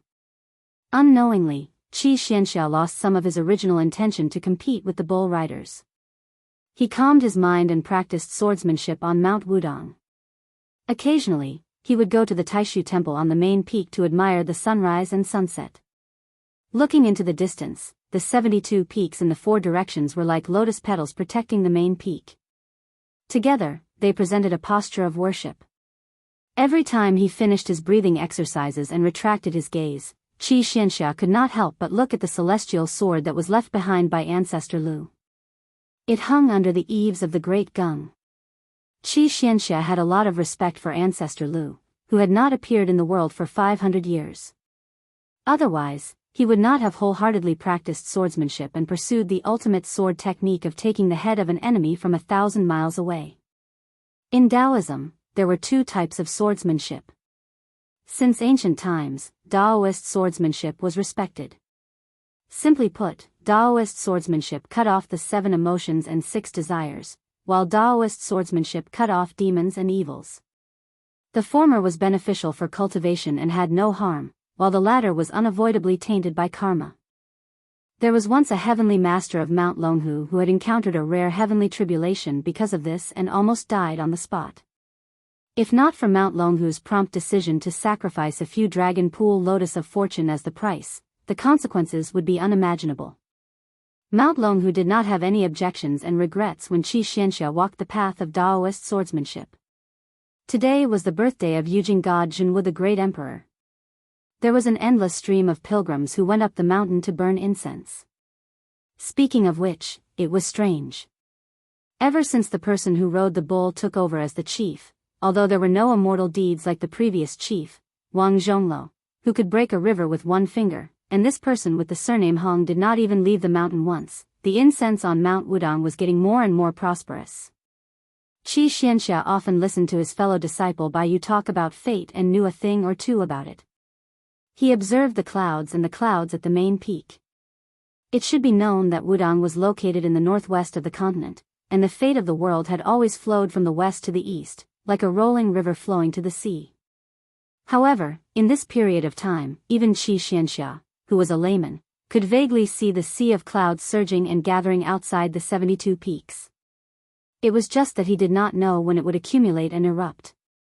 Fortunately, Wuxia Xianxia was never willing to worry unnecessarily. Whether or not Xuanwu would rise, whether or not Longhu would prosper, who was the real Taoist ancestral court, who was bestowed with the title of king by the imperial court, none of these were important to him. Wuxia Xianxia's heart suddenly jumped and his eyes widened. He raised his head and looked at the celestial sword that had not been unsheathed for a full 500 years. This ancient sword that had been silent for half 1,000 years after Lu Zhu ascended to immortality was actually trembling like a dragon. The sea of clouds on the 72 peaks boiled and finally, like 72 white dragons swimming towards the main peak. Hundreds of yellow cranes soared and circled. The vast number of pilgrims who flocked to the mountain for the birthday of Jianghu the Great Emperor raised their heads almost at the same time to see this strange phenomenon. No one knew who shouted that Jianghu the Great Emperor had appeared, but tens of thousands of fearful pilgrims knelt on the ground together. If you told the ordinary people in the world about the saints' scriptures, mysterious morals, and profound Buddhism, it would not be of much use to them. They usually liked and feared things that were shallow and obvious, just like the ordinary people who saw the swords, spears, and sticks in the hands of the ruffians, or the embroidered patchwork clothes and palanquins of the officials. Therefore, Buddhism had the 18 hells, which scared people and made them tremble in fear. Taoism had all kinds of Jinren and immortals to save the world and help the people. These things were often disdained by the scholars and masters, but to the ordinary people in the streets and alleys, it was the most frightening thing. After the death of the Big Dipper Lord, Jianghu the Great Emperor took charge of Wudang and issued edicts to the north. In its heyday, countless pilgrims from the south would come to Wudang to burn incense and pray for blessings. Now, Wudang's reputation was waning, but most of the people in the north still believed in it. Especially with the sea of clouds rolling overhead and the yellow cranes crying together, who would not worship it as if it were a god? Chen Yao, who was looking for an ancient book in the Sutra Tower, staggered to the window and opened it with trembling lips and tears running down his face. Senior brother Wang, little brother has succeeded. Song Jiming, who was refining pills in the mountains, did not care about the pills that were regarded as immortal objects by ordinary people. He fell to his knees and kowtowed. Wudang's 36th disciple, Song Jiming, welcomes the founder. Yu Xingrui, who had found a disciple who was in seclusion in the East Sea, was sitting on a cushion and teaching the disciple the Nigong Heart Sutra. He clapped his hands and laughed until tears came out of his eyes. He said excitedly, "Li Yufu, your uncle master is finally coming down the mountain." 72 peaks faced the summit and 24 streams flowed. Among them, the longest waterfall was lifted and straightened as if it was assisted by the gods. It led to the adjacent Little Lotus Peak where only a young Taoist practiced the way of the heavens. The waterfall was like a white chain across the sky. When the tens of thousands of pilgrims saw this scene, they felt as if they were in a fairyland. It was even quieter. The huge Wudang mountain was so quiet that you could almost hear a pin drop. Who was the one who built the bridge? Wuxia Xianxia saw the ancient sword fly out of the Taishu temple with its scabbard. It followed the sword and flew along the water bridge hanging between the two peaks to Little Lotus Peak. He saw the person riding the ox and leaning against the tortoise camel tablet. He muttered to himself, "Today is the day to interpret the lot. It's best to go to Jiangnan." The immortal ancient sword flew around the young chief, as if it was reuniting with an old friend. It was happy and excited. Wuxia Xianxia, who was excited, shouted, "Hong Shixiang, who are you? Why is Ancestor Lu's sword connected to you?" The young martial granduncle on the ox turned a deaf ear. He was in a daze. He pinched his fingers and calculated again. After a long time, he exhaled and smiled at Wuxia Xianxia. He slowly got up and stroked the ancient sword that was suspended in the air. He touched it with his finger and the 3-foot sword was as clear as water. The scabbard separated and he said softly, "You go to Jiangnan, you go to Longhu. I'll be there soon." The scabbard went to Longhu Mountain and the sword flew towards Jiangnan. The ancient sword went down the mountain first. Hong Shixiang, who was wearing a plain Taoist robe, patted the dust off. He rode a huge yellow crane and looked towards Jiangnan. Jiangnan is good. It's best if it's a red coat. Wuxia Xianxia looked up at the yellow crane and said in shock, Ancestor Lu? Wuxia Xianxia was originally shocked to the extreme, but when he saw the yellow crane return, the guy who was no longer riding an ox hastily jumped off. He smiled awkwardly and said, let's go greet the senior martial brothers first before leaving the mountain. Oh right, Brother Qi, I'll have to trouble you to take care of the Taoist children's studies. Even the inflexible Wuxia Xianxia couldn't help but want to swear. What kind of immortal is this? The newly appointed headmaster, who had never walked out of the Black Tortoise Dang Xing Memorial Archway when he was young, was scolded by His Highness as a coward. He finally had the guts to go down the mountain. It was a natural wonder. The Taoist rode the yellow crane into the distance. The yellow crane shuttled through the clouds and flew past the northwest city of Fish Dragon Pass. It was majestic. The pass locked the Yin border and the defense line was continuous. It was one of the choke points of the Empire's North Desert. Some soldiers climbed up the city and looked into the distance. Who was the first to see the yellow crane? There seemed to be another person sitting on the back of the crane. There was someone. There really was one person. This news immediately spread like wildfire. The soldiers at the border all rushed to the commanding heights of the city wall. Sure enough, they saw an immortal who looked like a Daoist riding a crane to the east. The impregnable pass in the northwest immediately exploded. When the yellow crane whistled over their heads, everyone looked up blankly. They didn't dare to say anything for fear of disturbing the celestial who was free and unfettered in the sky. In the prosperous Central Plains, there was a yellow crane tower standing on the banks of the great river. Its wings and horns were rugged and heroic. There was once an immortal poet who left a famous poem that was handed down from generation to generation. It was said that 500 years ago, Lu Dongxian from Guanxi cultivated for 200 years and finally became an immortal. He swore that if there was injustice in the world, he wouldn't be willing to ascend to the heaven. He traveled leisurely in the mortal world with poetry, swords, and wine. He once rode a crane past this tower, causing purple clouds to rise from the east. There were more than 300 famous poems from different dynasties and generations on the walls of the tower. Today, a grand poetry gathering was held upstairs. The scholars of the Central Plains were in the mood for wine and poetry.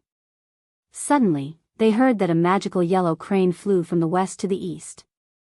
They all came to the corridor to watch.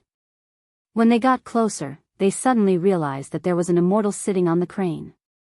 The immortal's style was not inferior to Lu Dongshuan's in the past. The scholars and poets looked at each other in disbelief. Was there really an immortal on land in the world? Chapter 339. 500 years ago, he left on a crane. 500 years later, he returned on a crane.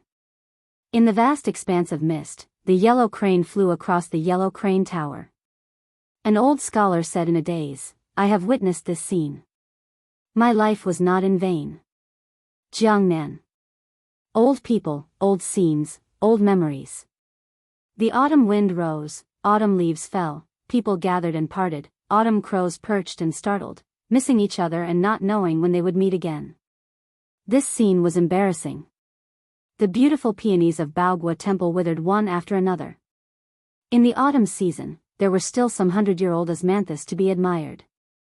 The trees were old, the branches were evergreen, and the fragrance assailed the nostrils. Recently, the Lu family of Hutting County had overshadowed the other three families. It was like the osmanthus tree in front of a pair of women, growing alone in the forest. The head of the Lu family took the blame and resigned from the Imperial College. After drinking wine, he profited from the misfortune and entered the Ministry of Rights, becoming a second-rank official. After the carefree Sanren Tangxi sword immortal Lu Baijia left Retreat Garden, he went to the capital and immediately assumed the position of Assistant Minister of the Ministry of War. He was only one step away from becoming a cabinet official. The two brothers echoed each other from a distance. The Jiangnan Lu family became famous overnight. They had to re-evaluate the family of the king of Bailiang. The family's reputation rose, but the most beautiful widow in Gangnam-do with a bad reputation was completely neglected. The scholar Lu Lighting was dragged to death on a horse. Who in Hutting County dared to get close to her? It was said that the widow caught a cold and her body, which was not weak, became thin. It was said that she lost a lot of weight. The men in Gangnam-do had complicated thoughts, but the women were united against a common enemy. Many of those who had suffered losses hurried to the temples and Taoist temples to burn incense and pray to the bodhisattvas. They wished that the fox spirit would die sooner. When the noble women who were familiar with her met, they would curse her in private to feel better. Now that the center of power of the Lu family had moved to the capital and the court, especially after the Tangxi sword immortal left Gangnam-do, it was inevitable that the Lu family of Hutting County would not be able to gain any advantage over trivial matters. The rumors that had been suppressed became more and more intense. The attacks and curses against the widow were reignited. The osmanthus seeds fell in front of the old osmanthus trees. The maid Xiao said angrily, "Miss, those shrews don't learn their lesson. They're starting to talk bad about you again. I really want to slap their mouths." Compared to before, she was indeed a much thinner woman. She reached out and tapped the tip of her maidservant's nose.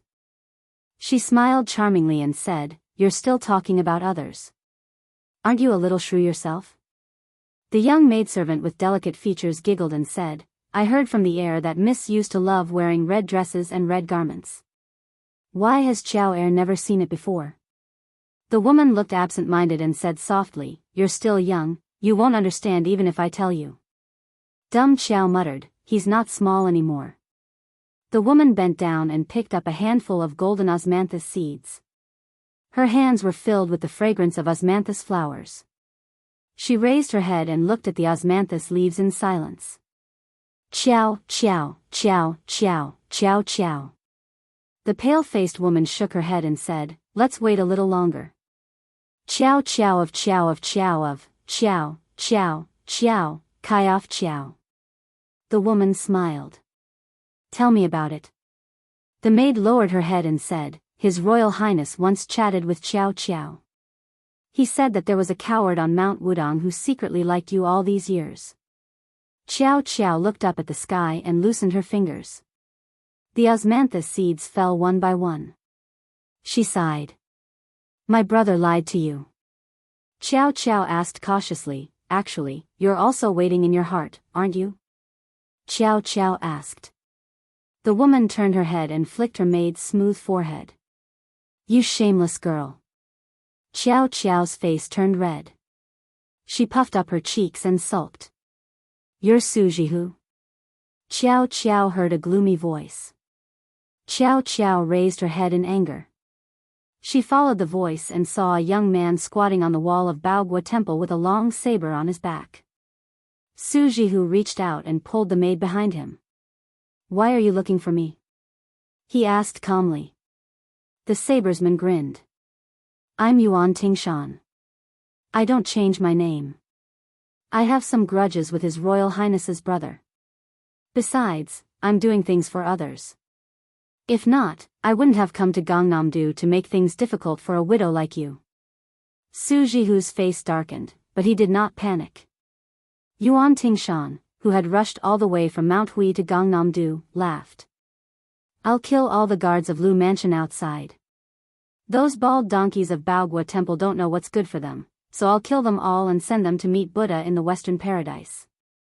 To be honest, only Sword Immortal Tang she can fight with me in Gangnam-do. It's a pity that he went to the capital. Su Jihu, let alone Baogua Temple, even if you were in Lu Mansion, I could still kill my way to you from the gate." Su Jihu sneered. "If you want to kill me, then kill me.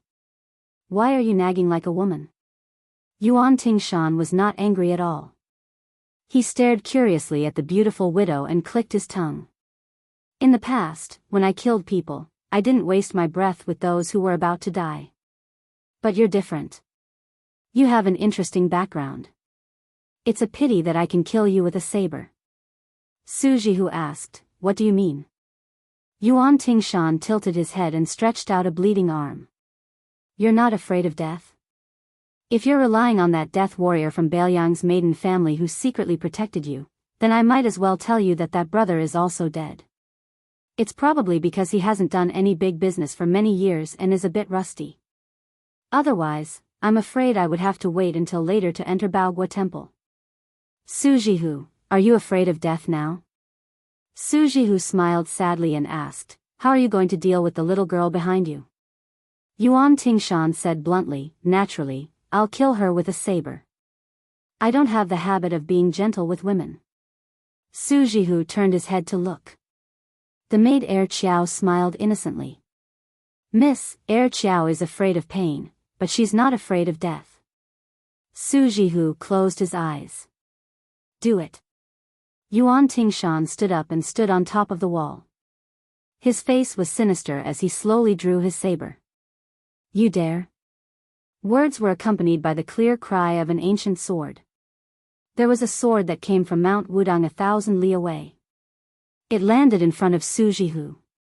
A yellow crane arrived at Jiangnan's Lake Ting County. A young Daoist fell like a meteor and instantly arrived at Baogua Temple. Even someone as tenacious as Yuan Tingshan was dumbstruck when he jumped down the wall. A flying sword strangely hung in the air. A young Daoist appeared in front of him. This Daoist's actions were even more outrageous. He looked towards the southeast and said angrily, Zhao Huang Chao, do you believe that Hong Xixiang will sever your Zhao family's destiny with a single slash? The ancient sword disappeared in an instant. In front of Mount Longhu, a sword sheath fell from the 9 heavens to the earth. Another ancient sword flew over and coincidentally returned to its sheath. When the ancient sword returned to its sheath, the entire Mount Longhu shook. Then, there was no trace of the immortal. However, an immortal sent a voice transmission. Zhao Huang Chao, do you believe that Hong Xixiang will sever your Zhao family's destiny with a single slash? 9 dragon pool destiny lotuses withered in an instant. In the ancestral hall of the Celestial Master Mansion, many ancestral tablets that had been worshipped for hundreds and thousands of years fell to the ground. A middle-aged Daoist from Mount Longhu was furious. He looked at the evil-slaying platform. Hong Xixiang, whether you are the reincarnation of Lu Dongxian or Qi Xianzhu, aren't you afraid of the heavenly tribulation with such heaven-defying actions? The immortal's voice was like thunder from the 9 heavens. It landed on the evil-slaying platform and came from afar. I have cultivated for 700 years. What can a mere heavenly tribulation do to me? In Baogua Temple, the young Daoist had yet to make a move. Yuan Tingshan was already bleeding from his 7 orifices. He gritted his teeth and broke through the wall with his back. He retreated again and again. The little maid Xiao Er, who was safe and sound, pulled on the sleeve of the woman in front of her. She asked blankly, Miss, is he an immortal from the heavens? Su Jihu's eyes were red. He turned his head away. He didn't look at the young martial granduncle who was angry for the first time in his life. Like a little girl, he said in a fit of pique, what immortal? It's a stinky Daoist from Mount Wudang. The young Daoist who rode the crane to Jiangnan said that he didn't even care about the heavenly tribulation. However, at this moment, he revealed an uneasiness that made the maid Xiao Er puzzled. A large yellow crane stopped in the courtyard. It blew down countless osmanthus seeds. Su Jihu, who had turned his head away, asked in a low voice, what are you doing in Jiangnan? Xiao Er only saw the Daoist's red face. He wanted to say something but stopped. She thought to herself, isn't this immortal Daoist too thin-skinned? Su Jihu slowly turned his head and asked, who are you? The young Daoist who had been entrusted with high hopes to shoulder the Tao of heaven shyly said, Hong Xixiang. Su Jihu repeated, what are you doing here? The young Daoist gathered his courage and said, that year on Lotus Peak, you said you wanted to ride a crane. She turned her back to this coward. This Daoist who said he wanted to cut off the fate of the Zhao dynasty took a deep breath and smiled. Su Jihu, I like you. Whether you believe it or not, I've already liked you for 700 years. So in this world, there's no one who has liked you for longer than me. In my next life, I'll still like you. The maid Xiao Er blinked her watery eyes. Her little brain was a mess. She only saw the mist covering her mouth and crying and laughing. She was even more confused.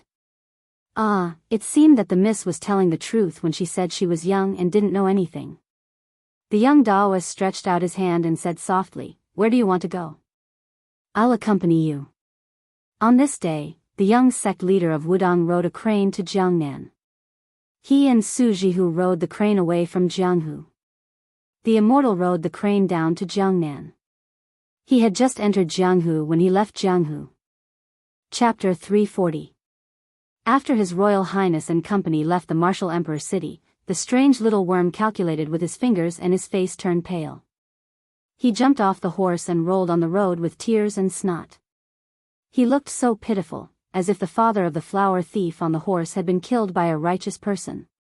Su Fengnian had heard from Tsing Yi about Dong Tai's flying sword killing people in the city and the conversation between the peach blossom sword god and little worm. He could vaguely guess the absurd background of this child. The little kid rolled on the ground until he was covered in dust.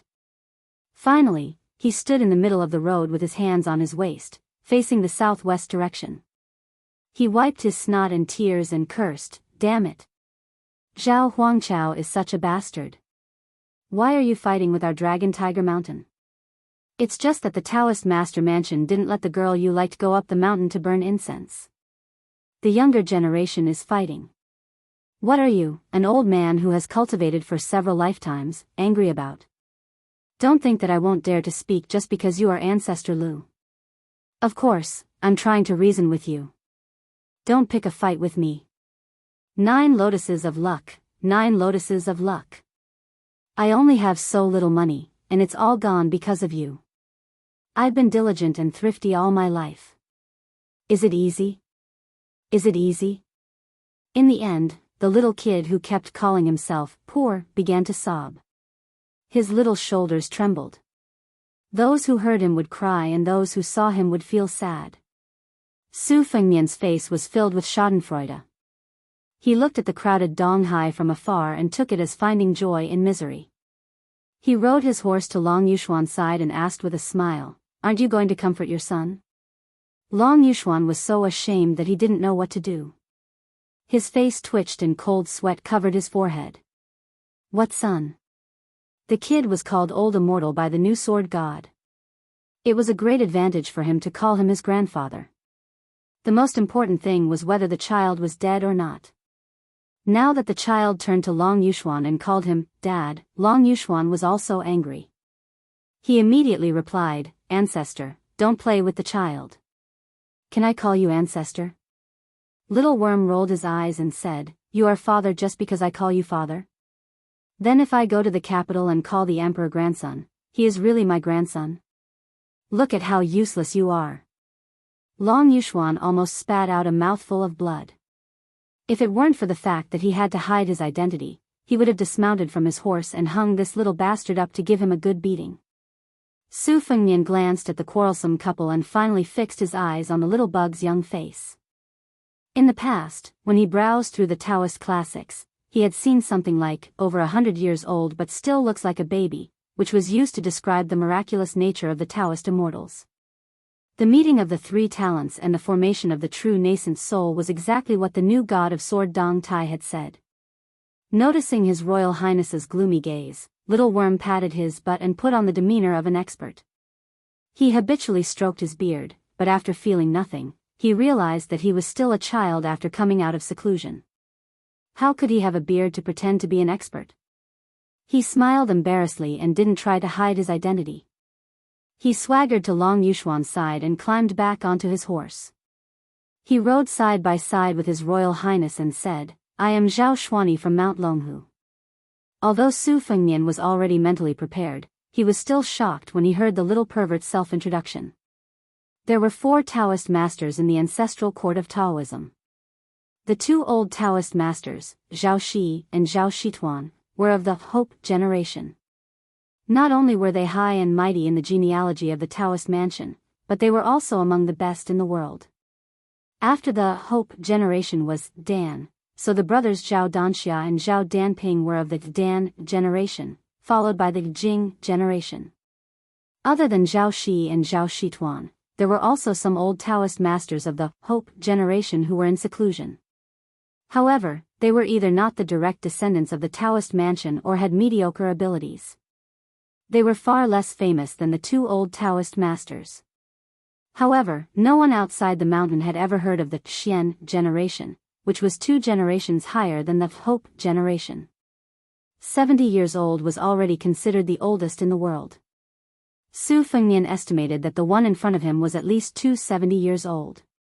His Royal Highness steered his horse to a high slope, as if he was determined to wait for the old god of swords, Li Chungang. The Longhu's spiritual master, who claimed to be of the Xian generation, frowned and said, "You're not leaving. Aren't you afraid that Li Chungang will lose to Wang Xianji again at such a close distance? When that time comes, you'll have to bear the consequences." Dong Tai killed someone in Martial Emperor City and gave him the sword. He obviously put in a lot of effort. Su Fengnian looked at the sea surface and remained silent. The yellow pear sword box with the 12 flying swords was placed on his horse carriage. Su Fengnian did not dare to treat Dong Tai lightly. Dong Tai was famous for his strange words and actions. If this guy dug a hole, Su Fengnian would not be so stupid as to jump in without saying a word and bury himself alive.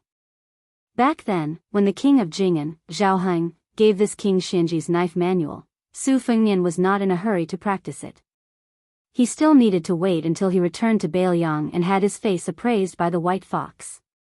He needed to confirm that it was beneficial and harmless before he could practice it. What if he started practicing 1,000 miles in a day and then his tendons and meridians exploded, crippling his martial arts? Who would Su Fengnian complain to then? The battle on the surface of the East Sea was thunderous and the rain was heavy. The river and the sea were overturned, and the curtain of swords was endless. The crowd of Martial Emperor City gathered by the sea was dumbfounded. They never thought that martial artists in the world could fight like this. Dozens of Jianghu people who wanted to watch the battle were smashed into pieces by the gang qi and sword intent. The Martial Emperor City's city lord, Wang Xianji, had white hair and a white beard. He was tall and sturdy, standing barefoot on the raging waves with his hands behind his back. He let the 1,800 swords shoot out layer by layer, but they were broken and fell into the sea at a distance of 30 feet away. After 800 flying swords, the distance was only 20 feet. After another 600 swords, they were finally 10 feet away from Wang Xianji. The abundant sword qi and the strong gang qi clashed. Lightning intertwined and crackled, piercing people's eardrums. Another 300 swords pierced the black-robed and white-haired Wang Xianji's body, shattering inch by inch. The spectators thought that after the 1,800 swords failed to kill Wang Xianji, the old man would have exhausted all his skills. Unexpectedly, the old man slowly said, "Sword formed," and the broken swords that fell into the sea all floated to the surface. They gathered in the furnace and formed an unparalleled giant sword between the two men. When the sword was formed, the sky cracked and dazzling golden light slowly sprinkled down. The ordinary-looking old man laughed loudly and said, "Li Chungang, this sword can open the gate of heaven." "Can it kill you, Wang Xianji?" Li Chungang opened the gate of heaven with one sword. He went straight to the point. This mountain was Kunlun. The people on the hillside were all in a daze. This was a real immortal on earth. When Shu Xiu, Yang Qingfeng, and even Blue Bird couldn't help but look up at the peak battle of Donghai, they heard the screams of horses and the clanging sound of swords being drawn. When they looked back, they saw the horses that Long Yuxuan and Little Chong were riding had been cut in half at the waist. Long Yuxuan, who was excitedly watching the battle, was sitting in a pool of blood with a blank face. He didn't know how the horse could be cut in half at the waist, like a chopstick being pinched by 2 fingers. What was even more strange was that the young founding master of Dragon Tiger Mountain was standing between the 2 halves of the horse's corpse with a gloomy face. After His Royal Highness, who had drawn his sword to kill people, was knocked back to Shudong, he even pulled out the winter thunder. Zhao Xuansu, whose appearance didn't match her age and wisdom, smiled faintly and asked, "Su Fengnian, how did you know I was going to attack you?" Chapter 341. Su Fengnian smiled and said, Old Heavenly Master Zhao, after knowing your identity, I was wondering why the old god of swords, Li Chungang, and the new god of swords, Dong Tai, were almost at the same level. Why did Li Chungang only feel that your background was strange, but he couldn't tell that you were at the level of an immortal? It's very simple. Back in the martial emperor's city, you already had the intention to kill this young master and leak the traces of your qi circulation. Originally, you wanted to take advantage of Li Chunggang's absence and kill this young master in front of the 6 martial emperor city's martial emperor slaves so that you could shift the blame to Wang Xianji. However, no matter how much you planned, you didn't expect that Deng Teo would also conceal his qi presence and enter the city, exposing your identity. If that was all, I have always respected experts and wouldn't have drawn my sword against you. Since old immortal Zhao went down the mountain and acknowledged Long Yuxuan as his father, I treated him as an otherworldly expert who couldn't be judged by common sense. I felt that the Dragon Tiger Mountain was too boring and wanted to go down the mountain to play. May I ask, old immortal Zhao, did you have the intention to kill me because of the 9 fate lotuses at the Withered Dragon Lake? Did you lose your patience? Zhao Xuanzu smiled faintly and said, Everyone outside the mountain says that you're a good-for-nothing with a golden exterior. After seeing it with my own eyes, I really feel indignant for the young prince. Su Fengnian didn't hide anything and squinted his eyes. Old immortal Zhao might not know, but before I came to the Dragon Tiger Mountain, I had interacted with Zhao Huangqiao at the Kuanglu Mountain. Just now, old immortal Zhao revealed his true feelings and spoke from the bottom of his heart. Others might not know the severity of it, but I was sweating profusely. To be honest, Zhao Xuanzu smiled. Zhao Xuanzu smiled and stretched out her arm. Her qi-dissolving mystery sucked her cheapskate father, who looked as if he was facing a great enemy, into her tender palm. With a bang, his entire body exploded like a snowball, and his corpse fell to the ground. It was even more unsightly than the dismembered horse. The Daoist priest, who fit the description of a 1,000-year-old tortoise, only stared at His Royal Highness. He did not even look at Long Yuxuan, who died with his eyes wide open. He only sighed softly, life is unpredictable. Fortune and misfortune depend on each other. Su Fengnian was similarly not shocked in the slightest. He didn't even turn his head to look at the flower thief who had just become a guest of Bailiang before suddenly dying in a foreign land. He didn't even bother to wipe away the blood seeping from the corner of his mouth. He looked down at the old ancestor of Mount Longhu and asked curiously, I was only lucky enough to guess that old immortal was going to make a move. As for why you wanted to kill me, I still don't quite understand.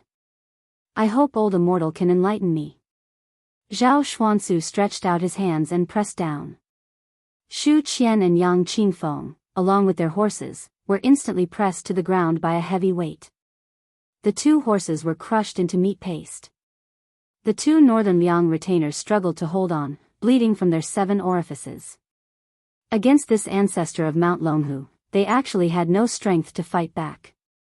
The Daoist priest glanced at the surface of the eastern sea and chuckled, It's okay if you want to delay time. I'm also waiting for the divine gate to open. Li Chungang, you're indeed the best swordsman in the 500 years after Ancestor Lu. Xu Xiu, who was on the verge of death, spat out blood. She lay on the ground and struggled, Your Highness, save me. Su Fengnian turned a deaf ear to her and laughed, Why? Old immortal has such a mysterious supernatural power. Are you still afraid of the illusory fate that entangles you and prevents you from ascending? The Daoist priest sighed. How can I not be afraid? Since things have come to this, I'll make it clear to you. I, Zhao Xuanzu, am only 1 step away from ascending to immortality. It was so before 60 years, but it's still so after 60 years. Just like how I killed Long Yuxuan just now, fortune and misfortune are intertwined. The Taoist priest's residence, Zhao family, shares the same surname as the Son of Heaven, Zhao family. 500 years of karma entangled with each other, just like how the black tortoise totem entangled with a snake. Their fates have long been mixed up. When I entered the martial emperor's city and met Dong Tai, my killing intent had faded. When your fate was strong and you weren't destined to die, I was happy to be a coward and hide in Mount Longhu. Unfortunately, when I got here, Li Chungang opened the divine gate with his sword. Even if I killed you, I could take the opportunity to ascend. Look, that's the divine gate. I once made a bet with Zhao Huangchao that whoever ascended first would lose a seal. Once I ascended today, my fate would be retribution. If that old bastard dares to take the seal, he would have to find Zhao Huangchao. As for you, Su Fengnian, you died in front of Wang Xianji. Zhao family's imperial court borrowed Su Zhao's butcher's knife to cut off the rotten meat of martial emperor city. Evil people will be dealt with by evil people. It's my compensation to my century-old friend, Zhao Huangchao. Su Fengnian praised, old immortal, you have a good plan. Zhao Xuansu laughed, I've lived for a long time. My Dao is ordinary, but I'm thick-skinned. The Taoist priest laughed, I advise you not to expect the two land immortals to notice the abnormality here. I still have the ability to do so. An instant spear curved like a crescent moon and swept down from the sky. Zhao Xuansu did not move and allowed the instant spear to hit the young body. However, the next scene was Blue Bird vomiting blood and flying backward. The Taoist priest said regretfully, little girl, it's a pity for your body. Then, he looked at His Royal Highness and seemed to be mocking, you can still keep your composure? Blue Bird stood up shakily, but the instant spear did not leave her hand. Su Fengnian glanced at Xu Xiu and Yang Qingfeng who were struggling. He waved his hand to stop Blue Bird who was trying to fight to the death with the Taoist priest and asked, everyone here has to die? Zhao Xuansu nodded. Su Fengnian chuckled and said, then let me go first. Zhao Xuansu did not say any nonsense. He instantly shrank the ground and swept in front of Su Fengnian. He did not give him any chance to draw his knife and block. His move was a killer move. Haha. Just as he was about to touch His Royal Highness, a hand blade strangely pierced towards him. Even Zhao Xuansu, who had a high realm, was repelled by this mysterious move. He looked down and saw a scarlet blood groove on his neck. He looked up and saw a girl with an old-fashioned smile. Zhao Xuansu frowned. He saw that the sword in the distance had opened the gate of heaven and opened the line between the sea and the sky. It was clearly the best time. He twisted his neck and his body made continuous cracking sounds. It was like a string of soybeans exploding. Zhao Xuansu sneered, not bad, not bad. His Royal Highness has some skills. He actually forced me to summon my real body. The Taoist priest's bones, flesh, and blood began to grow like an old tree in spring. Su Fengnian said calmly, so that's what they say. You are really not a master. Not to mention the old god of swords Li Chungang, even the new god of swords Dong Tai is far from you. Zhao Xuansu was furious. He looked up to the sky and laughed. Nephew, your flattery is just a so-so. A unique mellow voice came from the bottom of the hill. I gave you the sword first and repaid half of your kindness. After killing you, I repaid the other half. I saved you twice. From today onwards, Dong Tai and your mother, Wu Su, no longer owe each other. You are not a master if you don't show off. How is he not a master? He obviously lived his whole life as a dog. Dong Tai is here to kill the dog. Since Senior Li's sword was formed in the Eastern Sea, Dong Tai will not make a fool of himself. Sword, rise. Zhao Xuansu showed a panicked expression for the first time. He said angrily, Dong Tai, how did you know this place changed? Dong Tai raised the sword. How would the world know it reached the peak?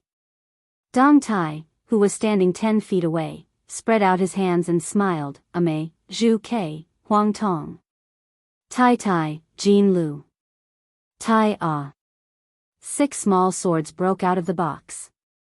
They were nailed to the top of Zhao Xuansu's head, temples, and 3 dantians. The Taoist said that the immortal could level the earth and shatter the mountains and rivers. Why don't you let me see it? His body collapsed.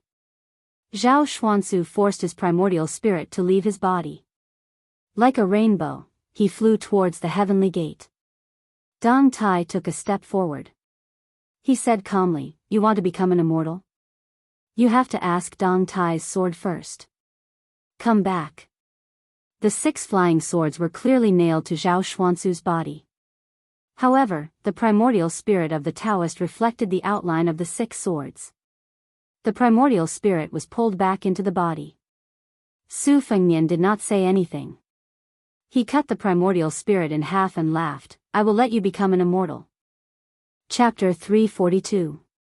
Seeing that the body of the elder ancestor of Dragon Tiger Mountain, which had returned to its original state, was split open by Su Fengnian's saber, Xu Xiong, who was lying on the ground, had a gleeful and ferocious look in his eyes. In the past, when he was living under someone else's roof in the northern Liang mansion, he had done a lot of dirty business involving human lives. There were also several dangerous situations where his life was hanging by a thread, but it had never been as futile as today. Facing Zhao Xuanzu, who had been showing the appearance of a child all the way to Martial Emperor City, he could not even touch half an inch of his sleeve before he was suffocated by Zhao Xuanzu's majestic qi, bleeding from his 7 orifices. Seeing His Royal Highness succeed in one strike with the help of Dong Tai's divine sword skill, she felt so comfortable that she could not wait to marry this young crown prince on the spot. She was well aware that if Su Fengnian had not spoken, her and Yang Qingfeng's qi would have exploded together with their flesh and blood. Xu Xiu could not be as open-minded as Lu Qiantang, who had died in the common reed marsh. She had just escaped from the gloomy prison in Bailiang and even had the chance to replace Pei Nanwei as the fake princess of Jing and Palace. How could she be willing to die here? Xu Xiu silently recited the Heart Sutras and smoothed her qi. Her whole body was in so much pain that it penetrated her heart. Inevitably, her beautiful and charming face was distorted. However, as soon as one wave subsided, another wave arose. Before Xu Xiu could criticize Zhao Xuanzu's unsightly death, she saw the 6 flying swords of the peach blossom sword deity buzzing like cicadas. The out-of-body primordial spirit, which had failed to reach the gate of heaven, was still condensed and did not disperse after losing its physical body. Instead, it seemed to have been freed from its shackles and was floating in the air. Dressed in a yellow and purple Taoist robe with wide sleeves, it looked like a celestial being with a celestial demeanor. Xu Xiu looked up in a daze at the rootless primordial spirit that seemed to be free and unfettered in heaven and earth. An overwhelming sense of fear surged over her. Xu Xiu turned her head with difficulty and looked at Dong Tai standing in the distance. The truth of the 12 flying swords that came out of the box in 2 batches had already been revealed. Black armor, childhood sweetheart, morning dew, spring water, peach blossom, moth eyebrows, vermilion bird, huang tong, wei yu, and tai a. Clearly, in Xu Xiu's opinion, the one who could fight against the great Jinren of Longhu Mountain, Zhao Xuanzu, was not the overly young His Royal Highness. It could only be this renowned new peach blossom sword god. After Xu Xiu caught her breath, she immediately struggled to get up. Without caring about her bearing, she stuck out her perky buttocks, bent over, and staggered backwards. Yang Qingfeng, on the other hand, was not afraid of death. She sat cross-legged where she was and quietly adjusted her breathing. Su Fengnian held his blade and slowly retreated. He squinted his eyes and looked at Zhao Xuanzu, who was similar to the middle-aged Taoist at the peak of Kuang Lu Mountain. He sneered, "A centipede dies but does not fall down. Each one of the old Taoists is more greedy than the other." Zhao Xuanzu, who was not allowed to enter the heavenly gate, turned around and looked at the golden light spilling over the surface of the sea. His expression was complicated. The 6 short swords were still inserted in the 6 major acupoints. They were like gangrene attached to the bones. When the flying swords entered the primordial spirit, a sizzling sound was heard as if hot water was poured over ice and snow. However, Zhao Xuanzu did not feel it at all. The flying swords that Dong Tai carried with him were naturally not ordinary weapons. Otherwise, they would not be able to hurt the Yuanying of a Jinren who was on an astral journey. Although the swords were small, the heroic spirit contained in the swords was bottomless. The people of the world thought that slaying demons and demons was a trick that Taoism deliberately mystified. In fact, this was not the case. Therefore, when the martial artists of Jianghu reached the state of perfection, it was also within the law and principle that they use celestial beings to test their swords. Dong Tai always had an indifferent and gentle appearance. He did not have the consciousness of confronting a land immortal at all. He smiled and asked, Dong Tai has never been to Mount Longhu before. I don't know if these 6 swords are too light or too heavy a gift for you. I feel very uneasy. Although they were in a dangerous situation, Su Fengnian could not help but laugh. This Dong Tai was indeed a strange and wonderful person. First, he called Zhao Xuanzu an old dog. Now, he was pretending to be polite. However, there was no respect in his words. It was really a slap in the face. Su Fengnian then sighed with emotion. If Dong Tai did not have this sword manipulation mystery, how could he be so calm? Weren't people like Xu Xiao and Yang Qingfeng suppressed by Zhao Xuanzu before they could even say a word? Not to mention Long Yuxuan, whose life was full of misfortunes. After being a father for a few days, he was turned into powder by his son who turned against him. This Mount Longhu was indeed very different from Mount Wudong. The old chief, Wang Zhonglo, did not have the slightest arrogance of a Taoist leader. The few times they met, he was kind and amiable. It was not only because he was the heir of Bailiang. In such a large Taoist ancestral court, only Zhao Shituan could be considered a good person. No wonder this sloppy old Taoist was depressed. It was because prime ministers like Zhao Danping had stolen the high position and were like the sun in the sky. Thinking of this, Su Fengnian glanced at the assassin in front of him. The young lady chuckled. For the sake of 1,000 taels of gold, was this young lady of mysterious origins really willing to be so greedy that she wouldn't come out?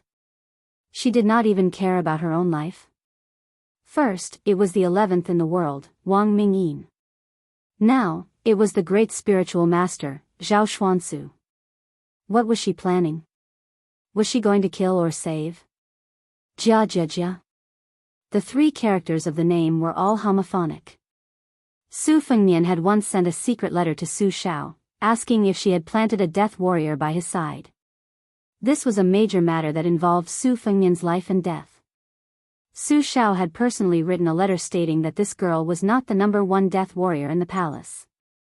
As a result, Su Fengnian was even more confused. What was in this girl's little head? Who would believe that she was purely a little money grubber?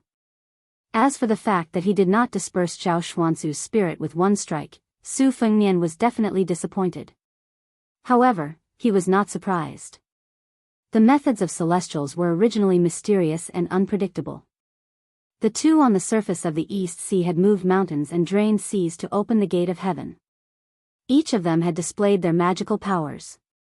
How shocking! Although Zhao Xuanzu was definitely inferior to Wang Xianji and Li Chungang in terms of martial arts, it would be too degrading to say that she was killed by His Royal Highness with 1 strike. After all, he was an old Taoist who had cultivated for a few lifetimes on Mount Longhu. Zhao Xuanzu knew the Jianghu without going out, and knew the world without going down the mountain. Untainted by the mortal world, he gently flicked his sleeves and flicked the 2 flying swords named Moth May and Vermilion Bird out of the 2 major acupoints. The flying swords were not broken. After being forced out, they flew around the old Taoist. Zhao Xuanzu ignored them and laughed softly. I heard that Dong Tai's swordsmanship is 2 realms higher than his peers. It's close to Lu Zu's sword art. Today, I was fortunate enough to experience it personally. However, it's impolite not to reciprocate. I also have some insignificant skills that I would like to learn from sword god Deng. Dong Tai asked, Old Taoist master, since you have no hope of becoming an immortal in this life and your body has been destroyed, why don't you go with the flow and find a good family to reincarnate while your vital spirit is still gathered? As he spoke, Zhao Xuanzu flicked his sleeves again and forced the golden strands of the sword out of his acupoint. He stroked his beard and said, When I was young, I swore that I would not attain the great way and seek a place in the heavenly court. If I die, so be it. I don't care about the 9 kinds of corpses of Taoism. Dong Tai was also in a leisurely mood. He did not beat a drowning dog like the common people. Instead, he asked calmly, Taoism's prophecy is said to be able to predict good and bad luck. It can predict the wind and rain of the next 500 years. Can't it predict one's own life? Su Fengnian watched as the old Taoist flicked his sleeves for the third time and sent the two flying swords into the air. Only the small Taya sword was left. Zhao Xuanzu shook his head and said in a low voice, "The heavenly way is like a carriage. It moves as fast as lightning. There are moths circling leisurely in it. Why doesn't this moth hit the wall of the carriage?" Dong Tai said with a face full of emotions, "How can one be free in the heavenly way? If one can't step out of Kunlun, one can't live for more than 100 years. Chapter 343. Su Fengnian was baffled and did not feel enlightened. He only knew that the two masters were ready to attack. To be precise, Dong Tai was confident to the point of conceit, allowing Zhao Xuanzu to escape from the six swords prohibition. In the carriage, Murong Tonghuang lifted the curtain to watch the battle. Murong Wuzhu was timid and did not dare to look. She shrank in the corner and shivered. Suddenly, she widened her eyes. She saw the yellow pearwood box rise slowly and shake violently. The sword box opened and the six exquisite swords flew out.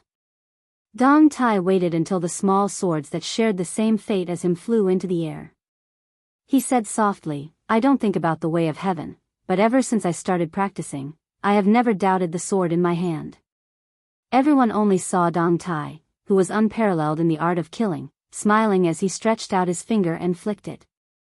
12 small swords lined up in a straight line in front of him, as if they were going to draw a gap between heaven and earth. The heaven and earth changed color and its momentum was not inferior to the surface of the East Sea. 60 moments in a flick of the finger and 900 deaths in an instant. This was the essence of the finger mystery. Therefore, Wang Xianji once said that in the world, only the white-robed monk Li Dangxin had obtained the essence of the Vajra realm. Chao Chongqing took 8 portions of the celestial phenomenon spirit, and Dong Tai won the first finger mystery. There were 4 realms in the first stage, but it did not mean that the level of martial arts attainment was higher or lower. Especially for the saints of the 3 sects who had the advantage of time, place, and people. Even if they entered the earth immortal realm, they might not be a match for the loose immortals outside the 3 sects in a battle of life and death. Moreover, the 3 sects had always valued the way of heaven and despised martial arts. Even the supernatural power of Lu Zu's flying sword was regarded as a strange skill that was incompatible with the way of heaven. It could be seen that the saints of the 3 sects did not value martial arts. Dong Tai smiled and said, "The sword formation is called the weapon release. I originally prepared it for Wang Xianji. It is a pity that I used it on you." Zhao Xuanzu squinted and said, "What a great thunder pool. I dare to cross it and see if Sword God Deng can use the weapon release." The ancestor of the Dragon Tiger Mountain crossed it. The sword formation was like a rainbow. The out-of-body primordial spirit was instantly shredded into nothingness. In a flash, Dong Tai angrily said, "Old dog Zhao, how dare you be so opportunistic?"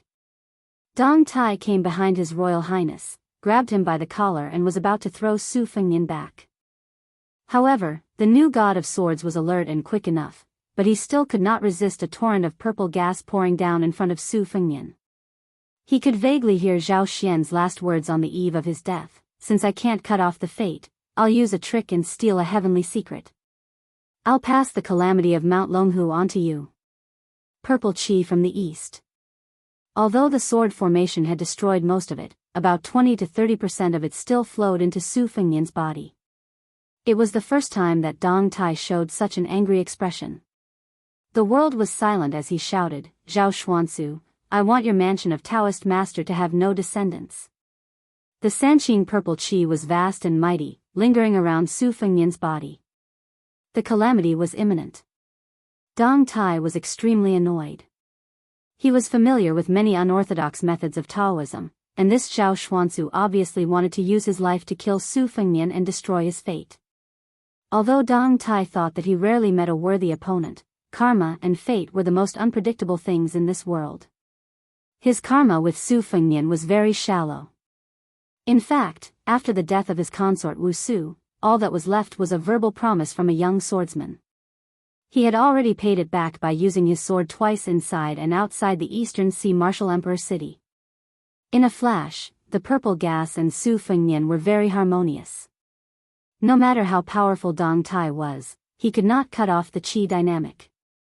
Even if he took a step back, he was willing to bear this calamity, but he was powerless to absorb the fate. This was also the reason why Dong Tai hated Zhao Xuanzu the most.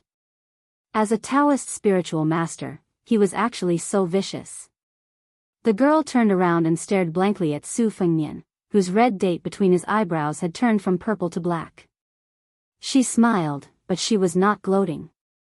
Instead, she looked a little sad. Perhaps even Huang Sanjia would be shocked if he saw this unfamiliar emotion. She tiptoed and reached out to touch His Royal Highness's black glabella. Even Dong Tai was stunned, but he did not stop her in the end. Bailiang was cold and bitter. That year, it was snowing. A little girl knelt by the roadside and sold her body to bury her mother. She was born at the bottom of the market. Her father was addicted to gambling. They used to be a small family, but after a few years, he lost all his fortune. After his daughter was born, he swore to his wife that he would never gamble again. He even chopped off one of his fingers, but he still could not stop his addiction to gambling. For as long as the child could remember, she saw her father threaten to sell her and threaten her mother to become a prostitute. He drank and scolded the mother and daughter without restraint. That was his greatest achievement. As the child grew up in poverty, her mother's face gradually withered and she earned less money. The girl could never forget those vulgar men who walked out of the leaky thatched house with their waistbands and threw a dozen copper coins to her father. That man bent over to receive the money with a flattering smile. Later, when her mother knew that the man was determined to sell her daughter, she, who was terminally ill, changed into the last set of plain clothes she had. She sent her daughter away to pick some wild vegetables and cooked a pot of rice porridge with arsenic. When the girl returned home, the man who had not called her father since he was sensible was already cold. The small pot of porridge only had 6 bowls. He only cared about himself and drank 5 bowls in one breath. Naturally, he died quickly. The woman who only drank 1 bowl of porridge hugged her daughter before she died. She bled and cried, unable to speak. The little girl, whose fingers were bleeding from frostbite, washed her mother's face and put her on the straw mat. She didn't look at the man and went to Liangzhou City, kneeling beside the straw mat. This scene was not strange in the winter of Bailiang, so she didn't need to write anything on the charcoal, nor did she need to cry and complain. But who would be willing to do such an unlucky thing that would cost a lot of money for a filthy little girl in thin clothes? The road was full of beautiful women in mink fur. No one would take a second look at the little girl who might not be able to survive the harsh winter. A few ruffians who had taken money from her family passed by and kicked away the straw mat, revealing the body of the little girl's mother. She was lying on her mother's body. They said that her mother was a dirty woman and that they should just throw her body out in the wild. She cried and said that her mother was not dirty at all, so they stepped on the body. The little girl bit one of the ruffian's legs, but she was pulled up by the hair and punched in the stomach. He asked her if she was dirty or not. Every time she said no, every time she shook her head, she was punched. How old was she at that time? How many punches could she take? But the passers-by were indifferent and no one cared about this. Many people were bored and watched with great interest. Later, a luxurious carriage passed by. Probably because he heard the noise, a young man in a luxurious white coat got off the carriage and came to her side. Next to him stood a beautiful woman who covered her nose with her eyes full of disgust. He asked her who was prettier, her mother or the woman next to her. The little girl, whose mouth was bleeding, gave an answer that made the onlookers burst into laughter. The seductive woman who accompanied the young man was embarrassed, and her eyes were full of anger and coldness. The young man, whose absurd reputation had spread all over Bailiang, didn't show any expression. He took a pearl hairpin from the head of the woman next to him. There was a huge pearl hanging at the end of the hairpin. The little girl didn't know that a pearl was worth 1,000 gold.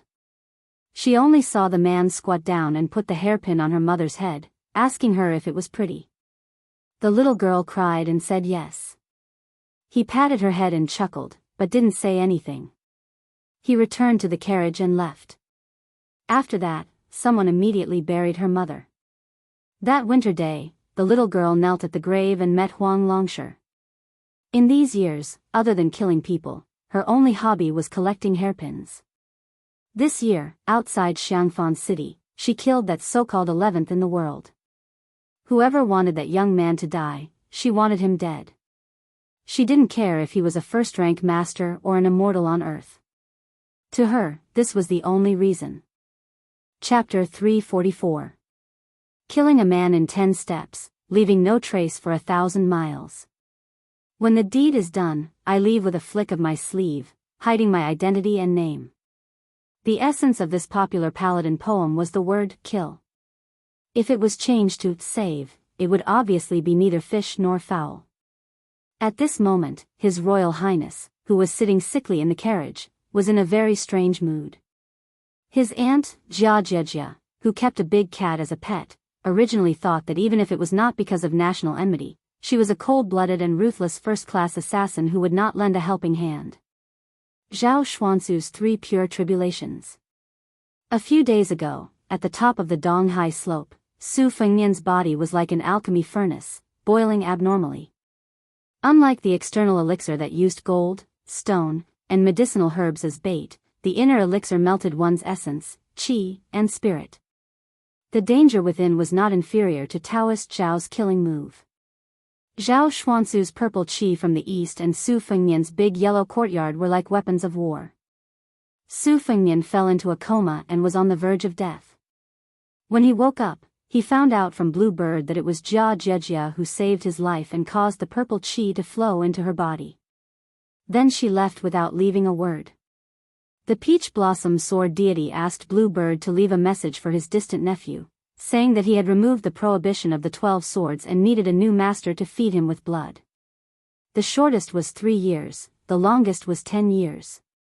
As long as he had enough qi and learned a superior sword-controlling technique, he would be able to control the 12 swords. Back then, he owed the Su family or Wusu a life-saving debt. Even if he did not owe them anything, he would not meet them in the future. Old Manly opened the curtain and bent over to enter the carriage. He sat down lazily against the wall. Su Fengnian glanced at him. How the Battle of Donghai ended. He only heard that it was a draw, but no one could see any clues. Wang Xinji opened the sea to send the old sword deity off, giving him enough face. Obviously, old monster Wang, who had stood at the peak of martial arts for 60 years, had never forgotten the kindness of half a wooden bull. This made Su Fengnian have a good impression of the martial Emperor Castellan. The old god of swords saw a yellow pear-wood box on the cotton blanket with a picture of 100 birds paying homage to the phoenix. He opened the sword box without a trace of politeness. Despite the dense sword aura, the old man with the sheepskin fur coat said, "Sissy, embroidery needle. Is this junior surnamed Deng a woman?" Su Fengnian, whose injuries had spread from the inside out, was pale. His knees were covered with a small satin blanket made by Shishu. In addition, there was a new charcoal stove in the carriage. It was not winter yet, which showed how weak His Royal Highness was. He smiled bitterly and said, "Fortunately, Dong Tai was not present. Otherwise, you would have to fight." Li Chungang reached out to take off his boots and buckled his feet. He blew his beard and glared. What? This old man can't beat Wang Xinji, but he can't beat Dong Tai? Su Fengnian raised his eyebrows and asked carefully, "You lost at Donghai?" Li Chungang pursed his lips and said straightforwardly, "This old man has lost, so what's there to hide?" Wang Xinji's realm has fallen in recent years, but his cultivation has been steadily rising. His foundation is solid, and his comprehension is good. It's not strange that he can't beat Wang Xinji. However, in that fight, Wang Xinji had used 90% of his strength. If he had fought with all his strength, perhaps only Ancestor Lu from 500 years ago would have been able to suppress this ignorant man. This old man is still a bit lacking. It's a pity that you didn't see the scene of him raising the water of Donghai. It's very frightening. Ignoring the shock in His Royal Highness' heart, the old god of swords looked at the sword box again. This time, he didn't speak harshly. He sighed softly and said, these 12 pocket-sized flying swords have their seals removed. They're almost considered half-dead objects. It's not easy for them to have such sword intent. In terms of sword nurturing and flying swords, Dong Tai is indeed the #1 in the world. He's worthy of being the sword genius who made the Wu family's sword tomb lose face. However, calling him a childhood sweetheart is really making this old man's teeth sour. It's a far cry from wooden horse ox. The battle between sword techniques and Taoist techniques seems like water and fire, but when techniques reach the peak, they're no different from Taoism. Dong Tai is a smart person. He's like Wang Xianji who uses strength to prove Taoism. Only this kind of Jianghu is interesting. Su Fengnian's expression was strange. The old man wearing the sheepskin coat felt comfortable and reached out to close the sword box again. Su Fengnian felt a headache coming on. Fortunately, the person in front of him was Li Chungang. Otherwise, he could treat the sword box as a gift from Dong Tai in such a way. If it were an ordinary hero of Jianghu, he wouldn't be able to worship this small box. Li Chungang probably saw His Royal Highness's gaze and said unhappily, "Have you ever heard that the cold people need warmth? Don't take people's clothes and make them into lichens." No matter how ignorant and incompetent Su Fengnian was, the poem was easy to understand and he could clearly hear the sarcasm in it. He lowered his head and saw the expensive blanket, which was worth an inch of gold. He was stunned and mocked himself. "Senior, you worry about the country and the people. You are indeed a great master." Chapter 345. The old man wearing the sheepskin fur coat was indifferent to this kid's flattery. He picked his earwax and clicked his tongue. "I heard that Zhao Xuansu didn't hesitate to risk his old life to frame you for the calamity of Mount Longhu. It's fine if the young assassin who killed Wang Mingyin didn't take advantage of the situation, but she even helped you? King of Jing'an and Zhao Heng's 1,000 taels of gold were all wasted?" This old man couldn't understand this matter no matter how much he thought about it. To say that you're unlucky is indeed extremely unlucky. You've provoked Zhao Xuansu, a celestial master who hasn't appeared in 100 years. But to say that you're lucky is also not wrong. You were clearly facing a great calamity, but you were still able to turn the tables. By accident, the 3 pure purple clouds opened your acupuncture points. How many floors are you in the Great Yellow Hall?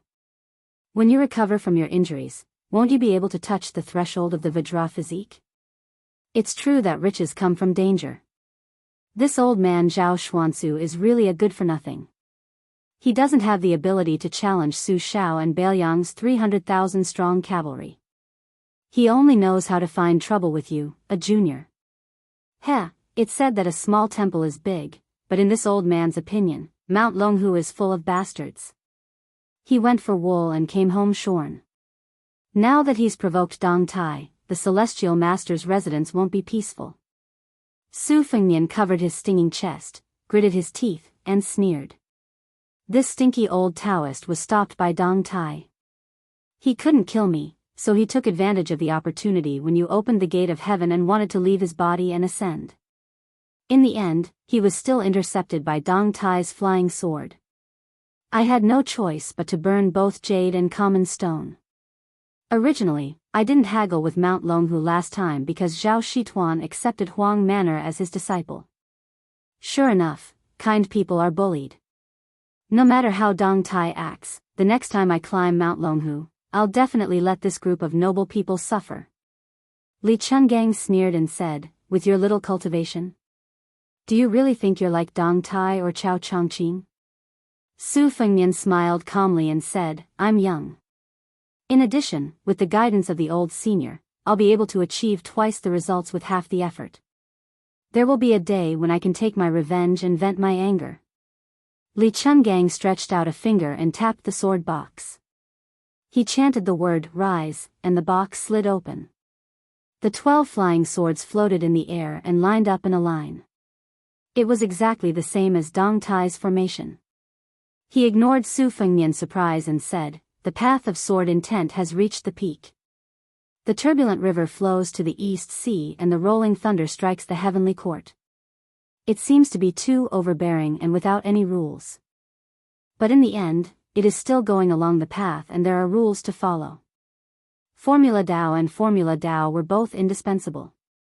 For example, if a person traveled a long distance, technique was the strength of the feet and Dao was the path. If one only had the strength of the feet, going astray was just drawing a circle around the ground and not going far. If one only knew the direction but did not walk, it was nothing more than looking at plums to quench one's thirst. Dong Tai is still too stingy. He only gave you the 12 flying swords but did not leave behind the sword-riding method.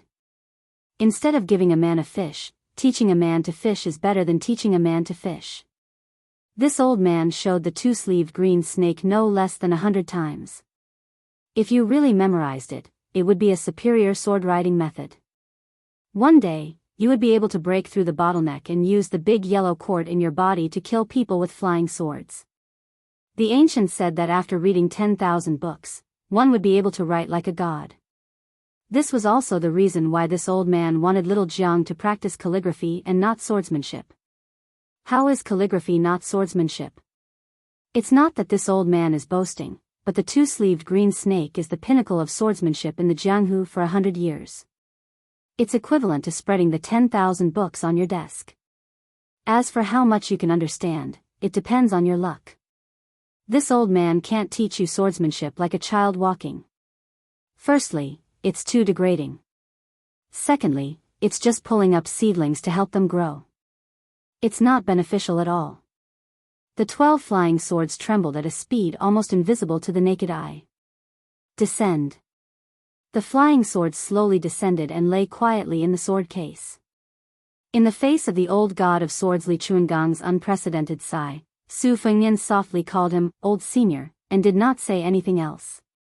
The one-armed Li Chungang lifted the curtain and looked at the scenery outside the window. He smiled and said, "As you guessed, after this old man's battle with Wang Xianji, he has no regrets about swordsmanship or life. This old man has no children. He's an old man with no one to rely on. He has no attachments. What he said today is true even if he's about to die.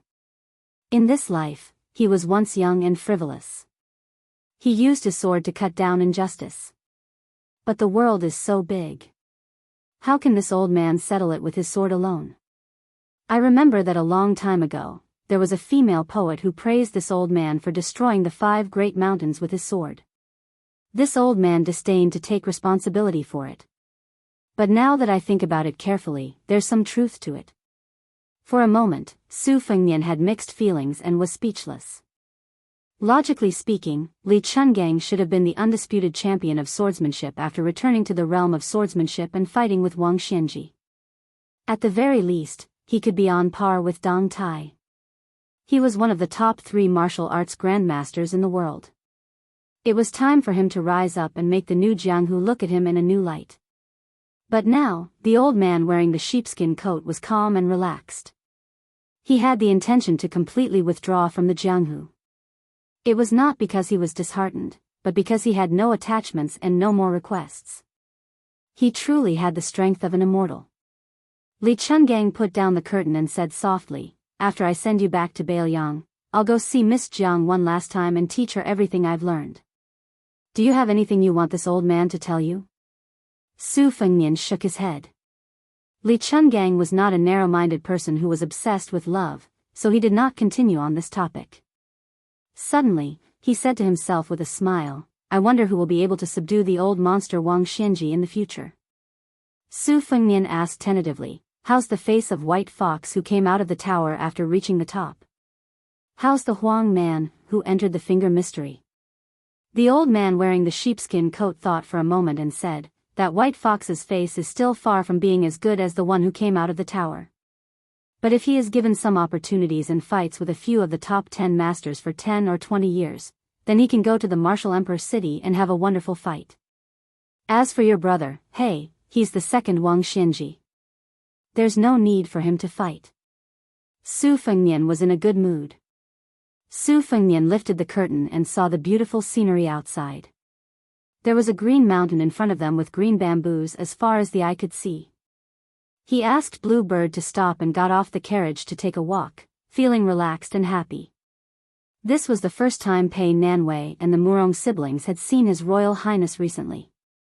In addition, the scenery in the distance was very beautiful, so they all got off the carriage to enjoy the scenery. Xu Xiu looked at the young crown prince who was seriously injured and somewhat dispirited. She did not know why, but after the white horse left Liangzhou, it had been nurturing something. Until outside the martial emperor's city, the man who had experienced the great calamity finally transformed. Xu Xiu stared at the back of the figure in a daze. For a moment, she was a little dazed. Chapter 346. As they ascended the mountain, green bamboo lined the path, and a cool breeze blew. Qing Miao draped a fox fur coat over Su Fengnian, which was out of season. Su Fengnian was tall and slender, and his skin was excellent. As a result, it added a lot of otherworldly aura to this young master, making him look like a wild fox. Princess Jing and Pei Nanwei and the Murong siblings followed closely behind. The old god of swords Li Chungang stayed at the foot of the mountain to guard the carriage, so he did not follow them. This allowed Xu Xiu to leave her post to guard the carriage for once. While admiring the sea of bamboo, she quietly observed the back of that figure from a close distance. When Pei Nanwei saw a small lake as clear as a mirror halfway up the mountain, she was quite amazed. Especially when she saw that there was a house built in the middle of the lake. On the lakeside, there was a delicate bamboo raft made of nanju. The green bamboos reflected the scenery and the sound of the bamboo rustling in the wind. It was like a fairyland. Su Fengnian did not intend to disturb the owner of the bamboo house in the middle of the lake. He walked straight to the beautiful and graceful bamboo by the lakeside. With a gentle tap of his toes, the bamboo would rather break than bend. It had always been compared by scholars to have a strong moral integrity. At this moment, under Su Fengnian's feet, the bamboo bent meekly and extended toward the lake in a subtle arc. When Su Fengnian stopped, the bamboo was still more than 2 zhang above the lake. Su Fengnian suddenly thought of Wang Chushua's words. Was it the sound of the people's suffering last night when the rain knocked on the bamboo? He wondered if this little girl, who had just experienced her first awakening of love, was doing well recently. He stood on the bamboo and looked into the distance. Smoke rose from the bamboo house in the center of the lake. After he left the martial emperor's city and woke up, he received a secret letter from Chu Lushan. When Su Fengnian heard that the bull-riding fellow had finally left the mountain, he had already amazed the world with a single brilliant feat. He rode a crane to Jiangnan and rescued eldest sister from Yuan Tingshan's clutches. Not to mention, he even rode ancestor Lu's sword and flew to Mount Longhu. He was thousands of li away from Zhao Huangchao and left behind a few words. 9 of the dragon pond's lotus of fortune had withered, which shook the world. He could not be more immortal. Su Fengnian also did not know what relationship this fellow had with ancestor Lu, Qi Xuanjin. To His Highness the Crown Prince, as long as this coward was wholeheartedly devoted to eldest sister and was liked by eldest sister, so what if you, Hong Shixiang, were just a nameless road sweeper on Mount Wudong? The Su family dominated Bailiang, swallowing tens of thousands of li. 300,000 cavalrymen faced off against the huge Beimang dynasty.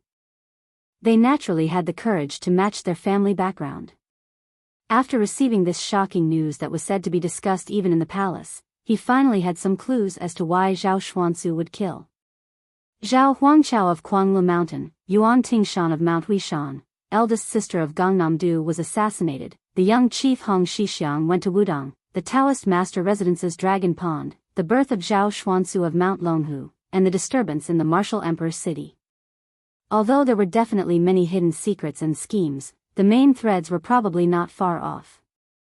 After Su Fengnian came back to his senses, he caught a glimpse of Murong Wuju's rosy cheeks from the corner of his eyes. She was standing by the lake and peeping at him. He thought it was funny and asked, "I heard that Wang Xianji of the martial emperor's city has a tall and sturdy figure. He has big ears and round eyes, a beard like a halberd, white hair like snow, and a very fierce aura.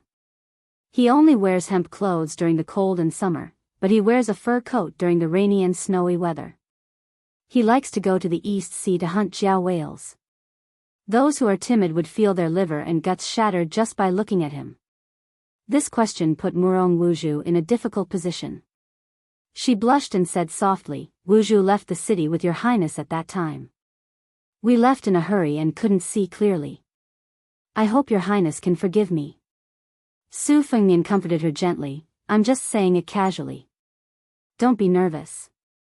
Other than Murong Wuzhu, among the three people, Pei Nanwei was very prickly.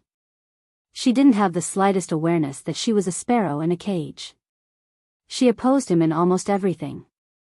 She felt that she was even more arrogant than the Princess Jing, and in Xiangfan City. However, Xu Xiu had been suppressing her recently. She finally became a little more adept at serving people. Although her expression was ugly, it was only a so-so. Emperor Murong Tonghuang's temperament was gloomy. He seemed to have a deformed addiction to power. Su Fengnian guessed that the fact that he was the hereditary king of Bailiang was far more intimidating than his own words and deeds. Su Fengnian didn't like Emperor Murong Tonghuang's shrewdness. As for Xu Xiu, she was a woman who had cultivated the ways of the world. She had been in Jianghu and the prince's mansion for a long time. She had already cut her pure and kind heart into pieces and fed it to the dogs. Since the life of this beautiful woman with boundless beauty was even more important than the flesh on her chest, Su Fengnian could hook his finger and they could have sex. However, it was unknown who would take advantage of who at that time. Su Fengnian was not that thirsty. Murong Wuzhu looked at His Royal Highness who was standing on the green bamboo. Her eyes were overflowing with undisguised admiration and reverence. Her feelings and thoughts were far simpler and clearer than her brother Murong Tonghuang. Su Fengnian had saved them from the abyss of suffering. Whether she saw injustice on the road or pushed the boat with the current, she firmly remembered this great kindness. Along the way from the great bull gang in Jianghu, her emotions rose and fell because of the young heir in front of her. Especially in the martial emperor's city, he walked to the top of the city wall with a bowl in his hand and sat cross-legged. He was so romantic and elegant that Murong Wuzhu felt drunk as if she had drunk a pot of good wine. Until now, she still hadn't recovered. Outside the martial emperor's city, Su Fengnian drew his saber and cut open the body of the ancestor of Mount Longhu. She was even more frightened when she saw that. She only had one thought at that time. If he unfortunately died, she didn't want to live. Murong Tonghuang glanced at his sister from the corner of his eyes. He just looked at her with cold eyes. Su Fengnian gathered his fur and was about to go down the mountain. Suddenly, he saw the bamboo door in the center of the lake slowly open. A woman whose figure could only be vaguely seen from the lakeside walked out. Even though it was vague, it still made people's hearts race. Su Fengnian had a few people around him, including Murong Tonghuang, who was also a peerless beauty, not to mention Pei Nanwei, who was a beauty in rouge. However, when the woman appeared in the field of vision, it seemed that half of her charm was taken away in an instant. The woman in the bamboo house in the center of the lake, wearing a wooden hairpin and plain clothes, walked to the mossy stone steps near the lake and squatted down. She picked up a handful of water with both hands and gently moistened her cheeks. Then, she turned her head and looked at Su Fengnian from afar. She didn't make a sound.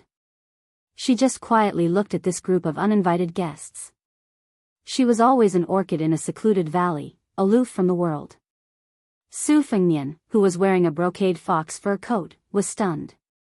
A trace of absent-mindedness flashed through his eyes. For the first time, he was hesitant. Pei Nanwei wrinkled her brows. She was faintly unhappy.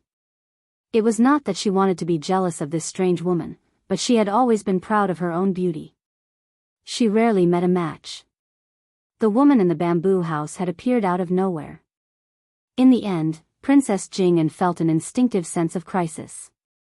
Sure enough, as long as there were people, there was no Jianghu. Su Fengnian let out a long breath. He waved his hand to signal Xu Xiu and the others not to make any moves. He leaped from the bamboo pole under his feet to the bamboo raft. There was no need to row the raft.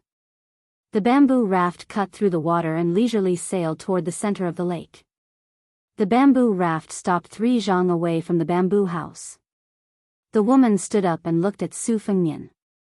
Her hair was wet from the lake water and stuck to her cheeks. A few drops of water slid down her delicate snow-white skin. She reached out to wipe the water stains on her chin. She didn't say anything. Su Fengnian took the initiative to speak. He smiled and said, I saw you 3 years ago on the banks of the Luo River. But at that time, I was squeezed into a group of young chivalrous men who wanted to express their love for you. I squeezed for a long time before I finally made a bloody path. When I finally emerged, I was tripped by someone and fell flat on my face. I guess you didn't notice me. She thought for a moment and calmly said, I remember that at that time you were wearing thin clothes. It was an unexpected answer. Su Fengnian said self-deprecatingly, thin clothes? I was clearly a beggar in rags. It's a blessing of 3 lifetimes to be able to catch the attention of Mississippi. She saw that Su Fengnian wanted to say something but hesitated. She smiled and said, my name is Qin Yu. Sure enough. There was a woman on the Rouge list who was not inferior to Nangong. She was a beauty who was on par with Bai Hu. Su Fengnian's face was gentle, humble, and shy. He softly asked, Miss Chen lives here alone? She smiled and nodded without any ulterior motives. Su Fengnian responded with an, oh, and gently jumped onto the shore. The next scene shocked the people on the lakeside. They saw His Royal Highness bend down and carry the bamboo girl. They jumped onto the bamboo raft and left the center of the lake. She bent her slender waist and her head was pressed against His Royal Highness' chest. Su Fengnian looked down and the two of them happened to look at each other. She undoubtedly had a pair of eyes full of spiritual energy. His Royal Highness was known to wander among the flowers for more than 20 years and had never tasted defeat. He had seen countless women and had seen all kinds of stunning beauties. But this pair of eyes was the only one that could be compared with his second sister Su Weisheng. The eyes on Bai Hu's face were too cold, just like his saber-embroidered winter-spring thunder in the past. She was incomparably heroic, not delicate and gentle. At this moment, she looked up and stared at His Royal Highness, who was extremely daring. There was no shock, fear, or shyness in her eyes. There was a hint of anger hidden in the bottom of her eyes, which was enough to make ordinary lechers feel ashamed and hang themselves with their own hair. Unfortunately, she met Su Fengnian, who was used to being lawless. Su Fengnian lowered his head and squinted his eyes. He smiled brightly and heroically said, I promise to snatch one of the most beautiful women for my brother to be his wife. Sister-in-law, we will be a family in the future. The woman who had been expressionless finally showed astonishment.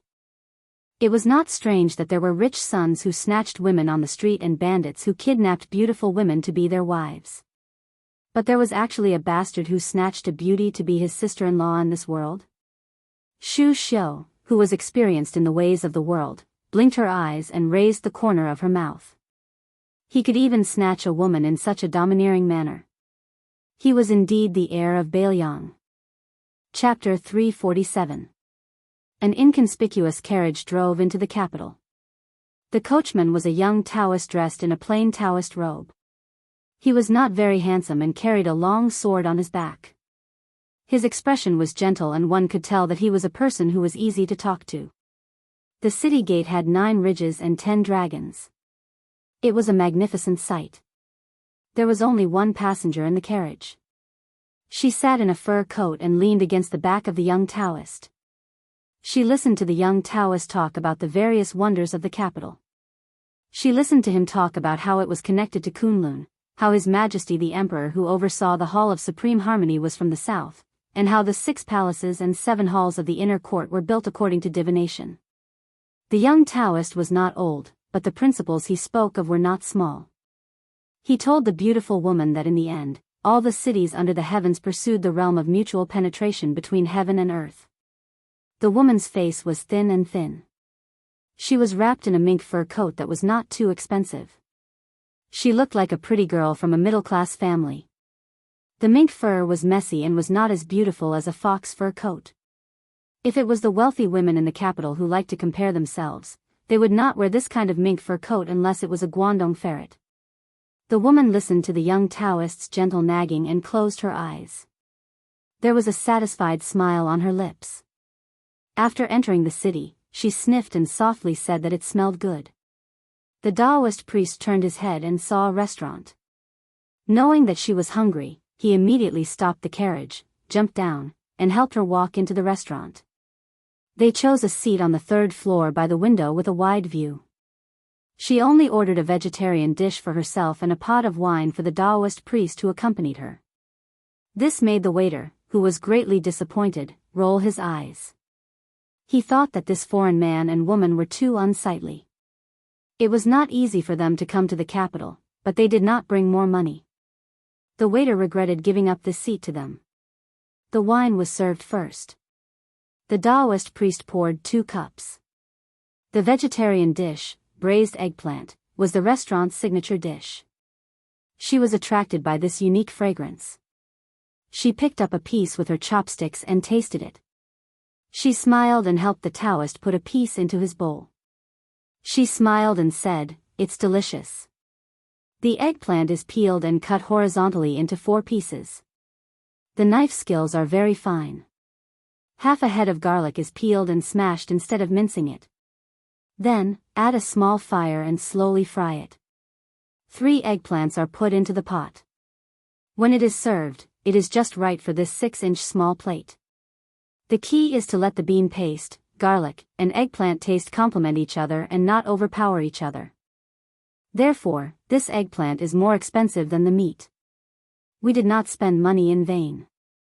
The waiter was originally a little angry. After hearing the woman's explanation, his mood slightly improved. He thought that this beautiful but sickly woman could be considered an expert. The young Taoist priest tasted it and did not say anything. He only smiled and looked a little silly. The woman took a bite and put down her chopsticks. She looked out of the window and looked at the carriages. She held her cheeks and said regretfully, "According to your Taoist diet, people are born with the qi of heaven and earth. Therefore, the seasons are very important. Those dishes have to be done at the right time. I was originally a foodie and was not afraid of getting fat. This season is the best time to replenish my autumn fat. As long as I let go of my appetite, when winter comes, no matter how cold it is, I will not be afraid. It's a pity that I don't have any appetite now."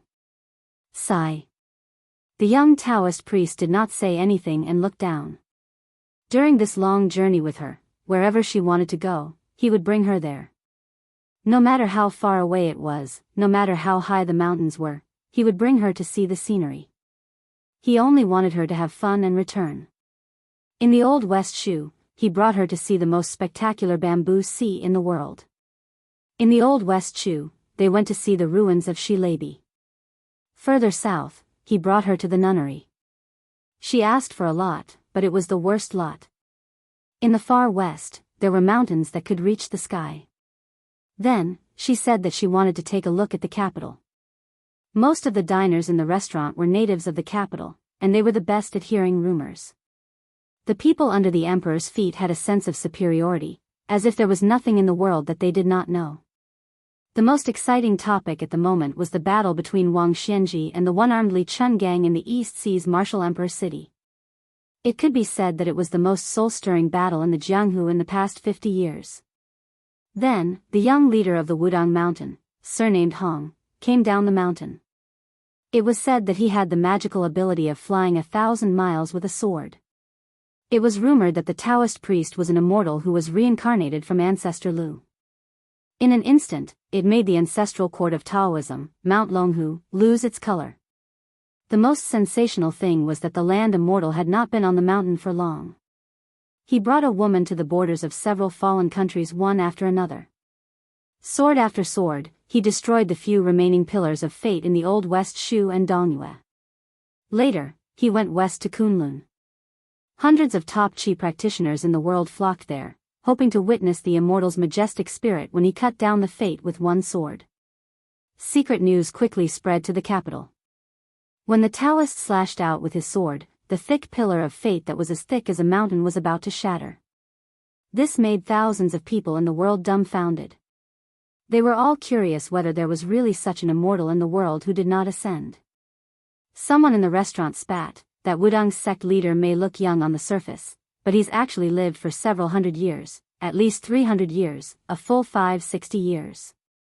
Someone immediately doubted, doesn't that mean he's much older than the old sect leader Wang Zhonglo? Since he's so old, why did he only leave the mountain recently? If he really has supernatural powers, how could Mount Longhu be the minister of feather clothes?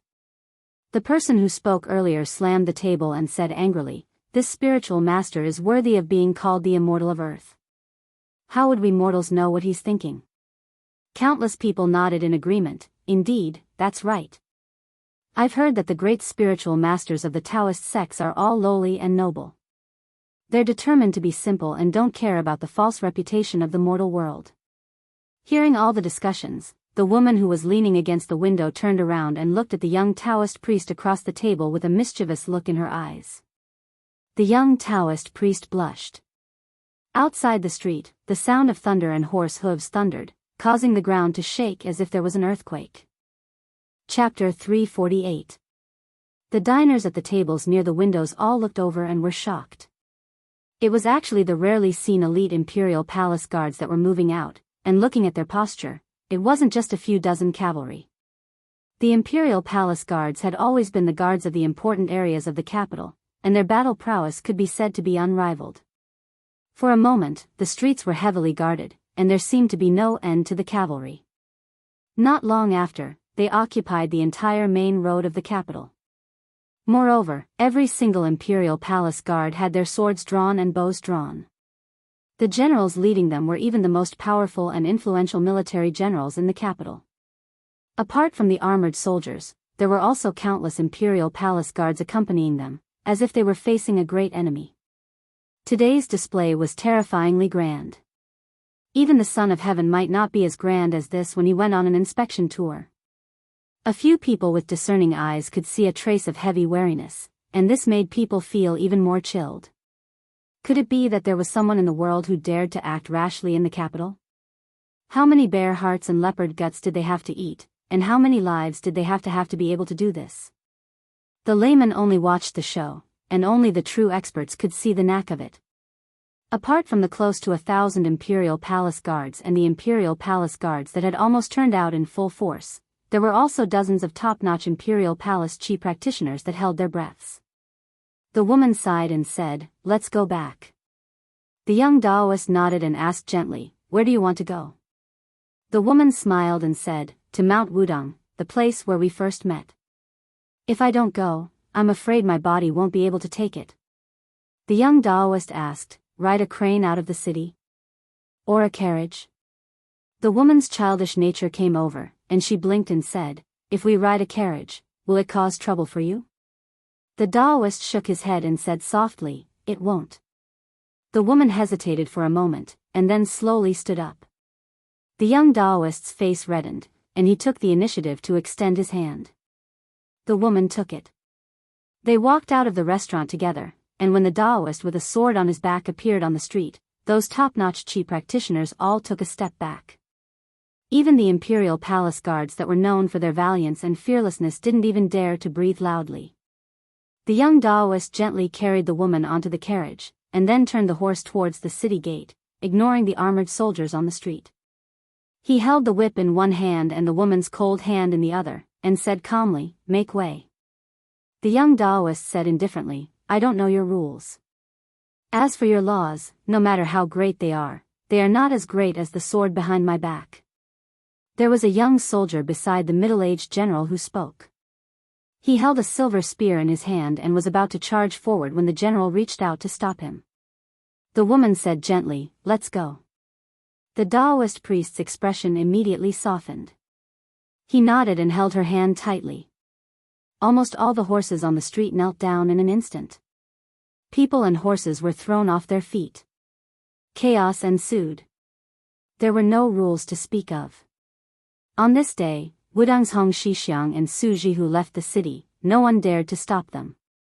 On this day, the world learned that the woman who loved to wear red was called Su Jihu. Wudang's little lotus peak.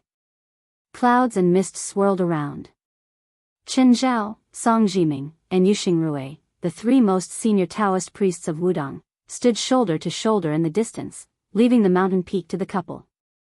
The three old men looked at each other in dismay. There was pride, regret, and regret. all sorts of feelings welled up in their hearts. Aside from the three young sect leaders Xixiang, there was only Li Yufu, an outsider, who had just joined Wudong. Yesterday, the sect leader went up the mountain and told them something.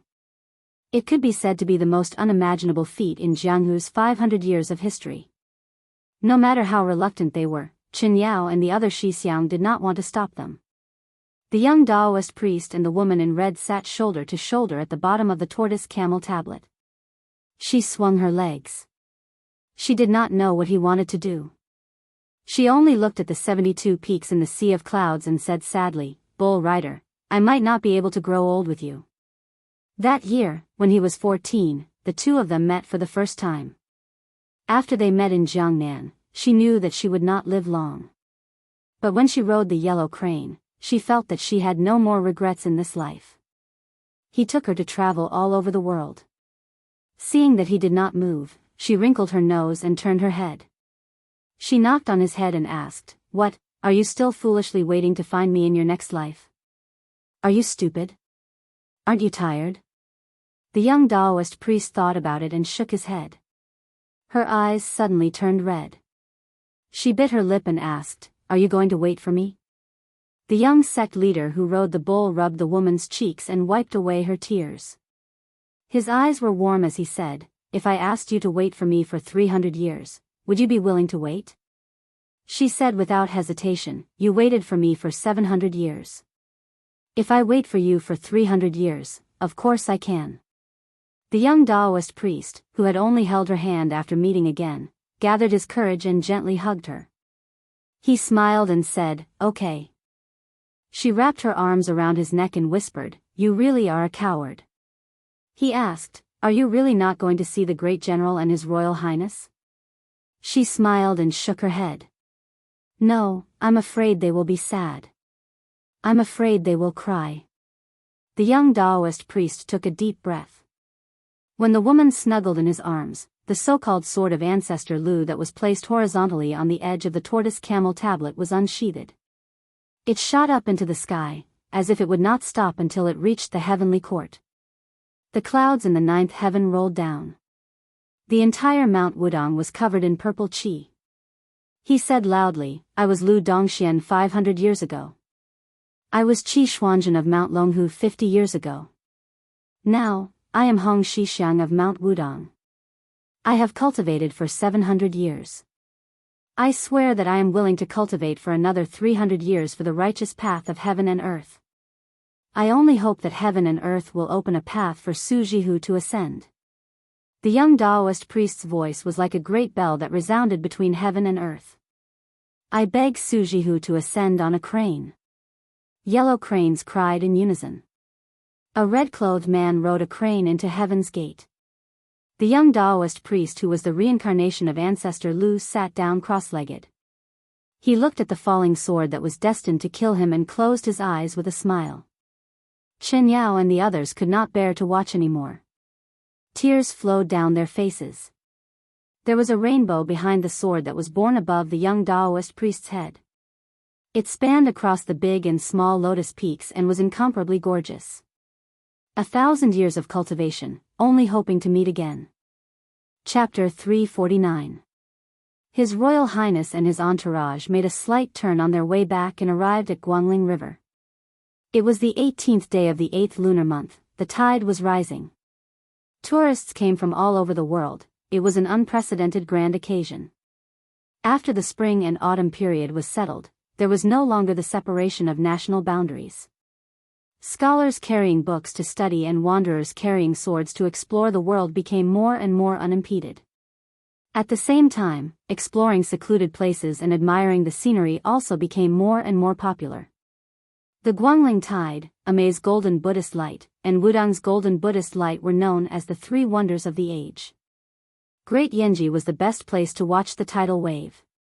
Today, there was even a Guangling Navy inspection. King Zhao Yi would personally come to watch. Guangling's rich and powerful officials and dignitaries all brought their families to watch the tidal wave. Compared to the commoners of the common people, although the former were fewer in number, they naturally occupied 70 to 80% of the best viewing spots. They set up a few tables and couches, filled them with good wine, delicious food and fruits. They also invited the famous scholars who had been on good terms with them for generations to chat and laugh together. When the tide gushed into Trumpet Bay, there would be a boat that belonged to the Guangling Navy leading the tide into the bay. Both sides of the bay stretched for 10 miles, and were filled with luxurious carriages and horses. On the great Yanji reviewing platform, the Prince of Guangling, Zhao Yi, gave an order. Then, small boats could be vaguely seen approaching the head of the tide. The beating of the drums shook the heavens, and the tide and the beating of the drums grew and multiplied together. The people could see a white line moving from east to west on the misty surface of the river. The white rainbow stretched across the river, and the head of the tide also gradually increased in height. When it reached the vicinity of the great Yanji, it could reach up to 40 feet high, covering the sky and the earth. His Royal Highness came a little late. The suitable viewing spots on the riverbank were already filled with tents or tables. When he heard the deafening cheers, he could already guess that the boat was approaching. He had to abandon the carriage and let Xu Xiu and Yang Qingfeng stay behind to watch. However, before they left, His Royal Highness smiled and reminded the two retainers that they might as well sit on the roof of the carriage to watch the scenery. Qin Miao was carrying a small jar in her hand, and the scarlet cloud sword that was left behind by LV Qiantang was hanging on her waist. Su Fengnian was walking at the very front. Murong Wuzhu's delicate body was being led by him. With her personality of going with the flow, she might not have the face to call for help even if she got separated. Murong Tonghuang was on the right side. Some lechers who liked to join in the fun and take advantage of women were about to make a move but were slapped or kicked by Murong Tonghuang without hesitation. Most of the lechers who suffered losses wanted to immediately take advantage of this young lady.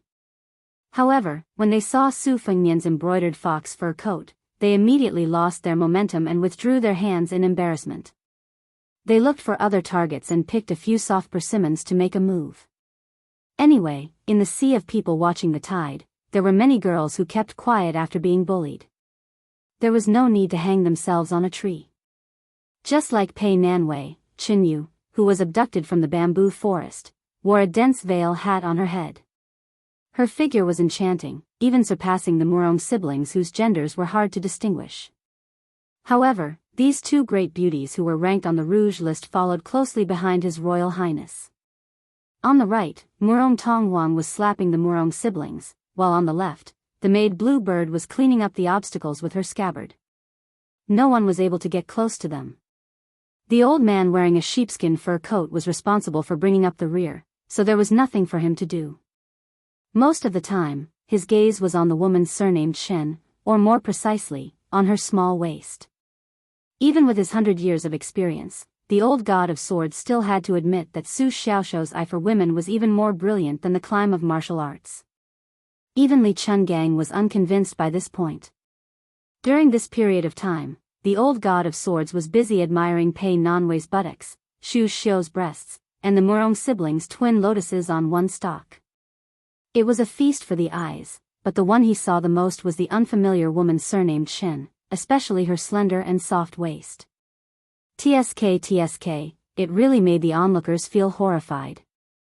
The charm of a woman could be judged by her spiritual energy, her eyes, her charm, and her waist. If she walked slowly, her waist would sway too much, it would be coquettish and vulgar. However, if it was too small, it would be slightly petty. However, even though Chen Yumei was an absolute beauty, the old god of swords had a tinge of doubt in his heart. The timing and location of her appearance were too coincidental. After being abducted by Su Kei, she had been too calm. She had already exceeded the category of a lady from a respectable family. Observing her aura, this absolute beauty who exuded mystery from head to toe was not a martial artist. After all, how many old dogs like Zhao Xuansu could exist in this world? What exactly was her backing? Old Man Li squinted his eyes. It was not easy for the group to rush out of the crowd. If they continued forward, they would reach the riverbank that was occupied by the Guangling family. There were many sturdy and stocky servants standing with their arms crossed over their chests, intimidating the common people. Some of the disciples of the great families had hired many famous guests in the Jianghu. They carried swords and sabers with them, looking strong and powerful. The two areas were clearly separated.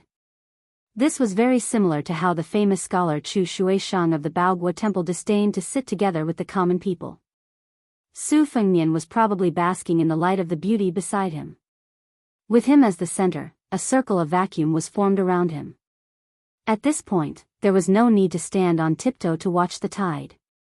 Old Man Li stood with his hands behind his back, looking at the line of tide that was as fast as thunder. His expression was bleak. Back then, he had looked down on the world with his sword and rode on the head of the tide on the Guangling River. How high-spirited he was. Now that he was old and more skilled at riding on the sword, he did not even have the slightest desire to be the tallest tree in the forest. Chapter 350. This old man, who only liked to play with his feet, did not know that after he had done this, he had attracted countless heroes of Jianghu to show off their skills on the Guangling River.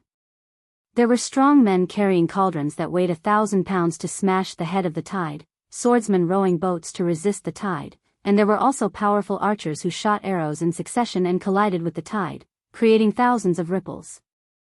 Before Lu Qiantang became famous, he had practiced swordsmanship on the riverside for more than 10 years. Was it not because he admired the sword god Li Chuangang's appearance when he walked the Jianghu with his sword? Unfortunately, after Zhao Yi took over the territory of the old West Chu, the Guangling navy was like a dragon and a tiger. There were no Jianghu people who dared to show off their skills. The Guangling navy, regardless of size or combat power, was the #1 navy in the dynasty. It was far from the embroidered pillows of the Qingzhou navy that could be compared to them. Once war broke out, they would not even be enough to fill the gaps between Guangling's teeth. Every year during the inspection, other than the great vassal King Zhao Yi who was overlooking all living beings from the top of the great Yanji, the one who stood out the most would be the Tide Runner, the symbol of the Guangling navy, who crossed the river alone on a boat. At this moment, when the people on both sides of the river looked over, the huge boat was light as a feather. A young general stood with his hand on his sword. His armor was bright, and he looked valiant and formidable, causing the hearts of countless young ladies to sway. The scholars of the south were like a forest, and it was a magnificent sight. If you went to any temple, you would see walls full of poetry and calligraphy. Even some shabby inns with holes in the wind and rain could see all kinds of undiscovered essays. Therefore, they had seen and heard too many of the literary talents of scholars of the same age. The one in front of them had not even reached the age of 20 yet, but he had been bestowed with the title of Grand Scholar. He also had a wonderful cursive script, known as one-stroke calligraphy. No matter if it was 10 words or 100 words, it was always written with one stroke without any embellishment. In terms of martial prowess, he had once defeated a grand guest of the Guangling prince's household in swordsmanship. This person's literary and martial prowess were top-notch, and he was undoubtedly the #1 talent in Guangling. Even the domineering Guangling heir was willing to become sworn brothers with him and treat him as an elder brother. When the boats sailed past, many tourists who had prepared bonfires and reed flowers threw them into the Guangling River with all their might, praying to the Guangling Dragon King. These people were all men and women from the local noble families or foreign aristocratic families. The most ordinary people could bring was a bunch of reed flowers, and most of them were some distance away from the river bank. How could they have the guts to throw it into the bonfires? If they did not have enough strength and did not throw it into the Guangling River, they would smash it into the tents of the extravagant descendants, and would be severely beaten. These were just some of the commoners who had the courage to throw the reed flowers. Before they could escape, they were caught by the fierce servants and evil slaves, thrown to the ground, and beaten. They did not dare to make a sound and could only crawl back to the crowd with bruises all over their faces. Su Fengnian was originally one of the most famous profligate's sons in the dynasty. He did not find it strange and did not have the chivalrous heart to help others when he saw injustice on the road. His ears did not listen to injustice, and he only pursed his lips and walked forward quietly with his snow-white fur coat wrapped around him. In front of him were 2 piles of aristocratic families, and a few well-built servants came forward to block his path. Blue Bird used her scabbard to slap them away without a word, and they spun twice in the air before falling to the ground and fainting on the spot. Su Fengnian paid no attention to the clamor of the aristocratic families of Guangling. He walked to the riverbank and happened to see a stream passing by. He took the jar and scarlet cloud sword from Blue Bird and threw the jar containing Lu Qiantang's ashes into the river. With a toss of his sword, he hit the small jar and the ashes scattered into the water. Su Fengnian did not mourn the death of Lu Qiantang, but since he had agreed to that Dongyue swordsman's dying wish, he had to fulfill it. Su Fengnian clapped his hands and squatted down. Looking at the surging tide, he said softly, "They say that if a hero doesn't die, his name will rise. No wonder you were cursing loudly before you died." Su Fengnian stood up and found that Xin Yu was looking at the back of the man on the bai and worship. With the veil covering her face, he could not see her expression, but it gave him a strange feeling. Su Fengnian glanced at the aristocratic children of Guangling who were still chattering. When they subconsciously shut up in shock, he turned to the silent woman and joked, "What's wrong? Do you have a lover?" She shook her head indifferently and said, "He once mentioned that calligraphy and swordsmanship were similar and that his views were unique. Cursive calligraphy leaves less white but more white space and more white space but more dense. The strokes open and close, gathering and dispersing. When used in swordsmanship, it is magnificent and magnificent. Why don't?" Su Fengnian interrupted her ungracefully, "Armchair strategist, so boring." Qin Yu stopped talking and dismissed it with a laugh. Playing the lute to a cow. Although Su Fengnian was narrow-minded, he still had some self-awareness left. He said self-deprecatingly, "We are indeed not on the same path. Qin Yu, since we are already a family, why don't you tell me frankly, do you have a sweetheart?" Qin Yu asked calmly, "If you do, will you kill him?" When Su Fengnian heard the word kill coming out of the beautiful woman's mouth, which was full of killing intent, he laughed shamelessly and said, "I like your temperament. You're perfect to be my younger brother's wife." Qin Yu looked at the great Yan Ji, where there was a bloated man whose robe was almost torn apart. She sighed for no reason. Su Fengnian smiled and asked, "Don't scare me. Are you related to the Prince of Guangling, Zhao Yi?" Qin Yu's expression was normal and she did not say anything. Su Fengnian put his hands into his sleeves and said softly, "Let's go back to Beiliang." Qin Yu did not move. She hesitated for a moment and said, "Someone wants me to go to the capital. You can't stop him." Su Fengnian stopped and said with a playful look, "Who is it that opens his mouth like a toad and wants to swallow the sky and spit out the earth?" Qin Yu stared at His Royal Highness' face and did not seem to be joking at all. Su Fengnian's expression became strange. Qin Yu bent down and picked up a bunch of reed flowers on the ground and threw them into the Guangling River, saying, "When I was 3 years old, my fate was calculated by Mount Longhu and the imperial astronomer together. I was born as a laurel and entered the temple." The old man with a sheepskin fur coat who had been watching coldly said, "You are either the empress or the imperial concubine." "Oh," Su Fengnian said and did not continue. Chapter 351. Every time the head of the tide moved forward a certain distance, the scholars, who were served by beautiful maids, brushes, and ink, would finish writing a poem. They would then have their friends recite it out loud. After winning the applause of the audience, they would then throw the poem along with the rice paper into the Guangling River. Although it was said to be impromptu, everyone knew that these meticulously crafted poems had already been prepared.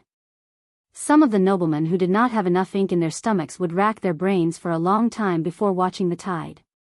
Some of the more unscrupulous ones would simply throw gold and silver to buy some from the scholars of the Han family. The price of each word would depend on how generous the buyer was and the quality of the seller's words. The lowest price would be a dozen taels of silver, and the highest price would be a basin full of gold. In his early years, the heir of Beiliang was the most famous sucker in this line of work. When he heard the endless chanting that followed the tide, he naturally knew the knack of it. There were constantly scholars who spoke eloquently and fluently, echoing the majestic military posture of the navy on the Guangling River. It really did have the flavor of a flourishing dynasty. It was very capable of making the common people submit to the might of the vassal King Zhao Yi. Su Fengnian did not let Qin Yu get to the bottom of the matter as he wished. He only raised his head and glanced at the Prince of Guangling, Zhao Yi. Looking at the blurred figure, he really looked like a small mountain. Under this fat pig, there were two empresses of the fallen spring and autumn kingdom. As for the princesses and concubines that were reduced to prisoners, there were even more that could not be counted with one's fingers and toes. When Zhao Yi took the order to hold the line in Guangling, it was rumored that every few days, there would be noble ladies from the royal family who could not bear the humiliation and would jump into wells, swallow hairpins, or hang themselves. His notoriety spread throughout the dynasty and was on par with Beiliang's Chu Lushan. However, if one thought that Zhao Yi was just a lecherous man who defiled the women of the nobility, one would have underestimated this king who weighed more than 300 pounds. The Baron Beiliang where Su Shao was from and the Baron Southern Tang where Yan Xi was from had a valiant culture. Beiliang was even under the control of hundreds of thousands of people. However, to be fair, Guangling, which was the old land of West Chu and East Yu, was the most difficult to pacify. The scholars of West Chu were unparalleled in the world and there were many famous scholars. If Guangling King Zhao Yi didn't have any real ability and only knew how to suppress bloodshed instead of winning over the people's hearts, Guangling, which was rich with taxes, would have been devastated long ago. This was tantamount to a disaster for the empire's financial operations.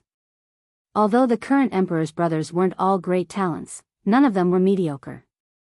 The Liang dynasty was able to conquer the world not only because of fate, but also because of the Zhao family's manpower.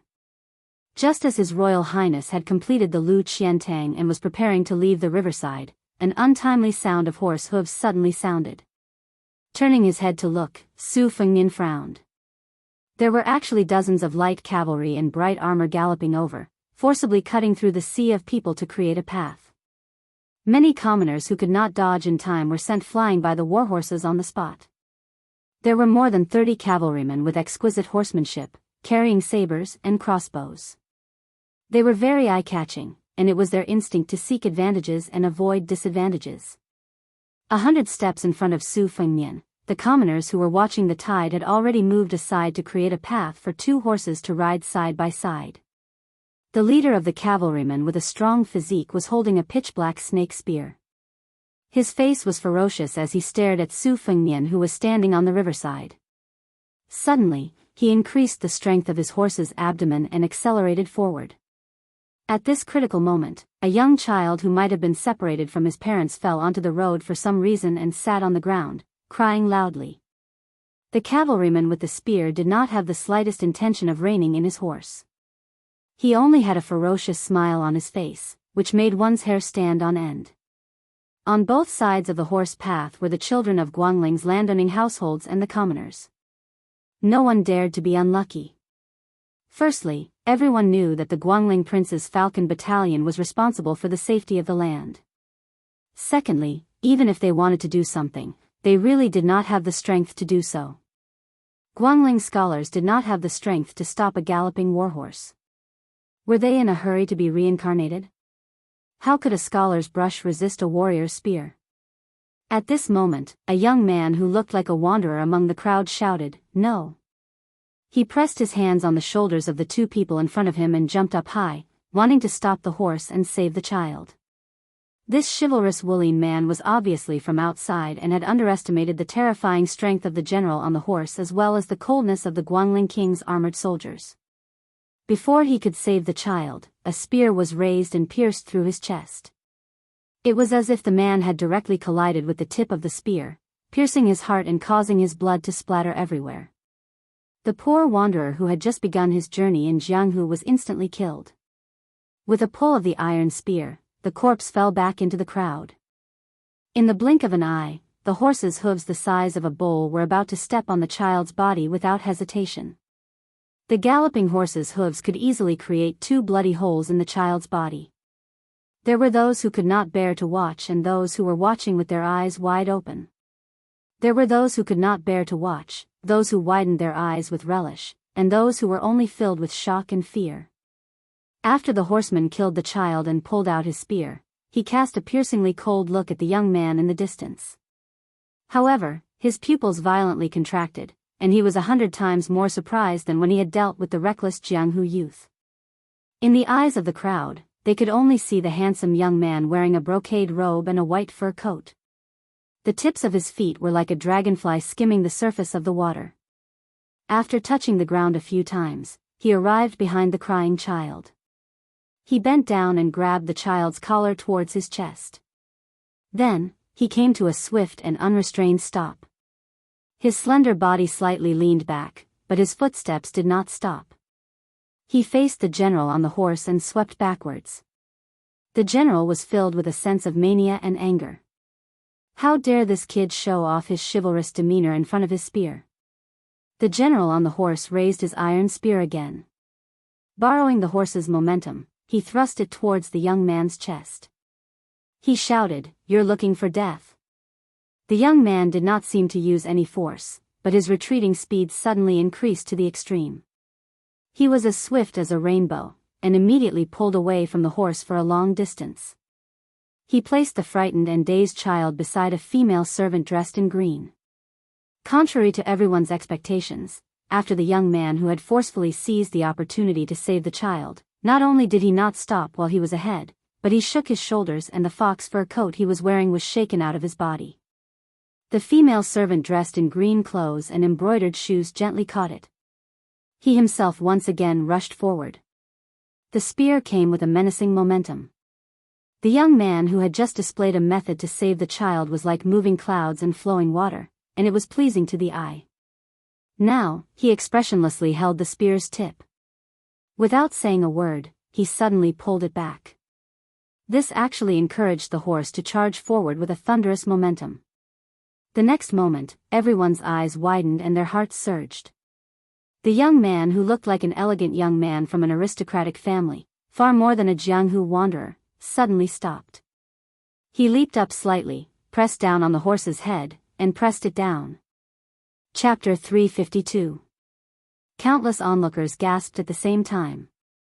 After a high-quality warhorse weighing at least 2,000 jin was intercepted, it could not move forward an inch.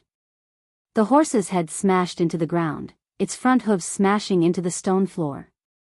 With a snap, the horse's sturdy rear half was twisted, and the general on the horse was thrown far away with his spear. With his ability, he should not have been in such a sorry state. It was only because this young master's methods were too unimaginable that he was capsized in the smelly ditch. The general was about to use the spear to get up when he suddenly felt a cold murderous intent enveloping his entire body. He was about to disregard his general's demeanor and act shamelessly against the enemy when the delicate and sweet-looking maid in green raised her foot and kicked his head into the ground. He died in an even more miserable state than the wanderer. The outstanding horsemanship of the rest of the horsemen was displayed incisively and vividly at this moment.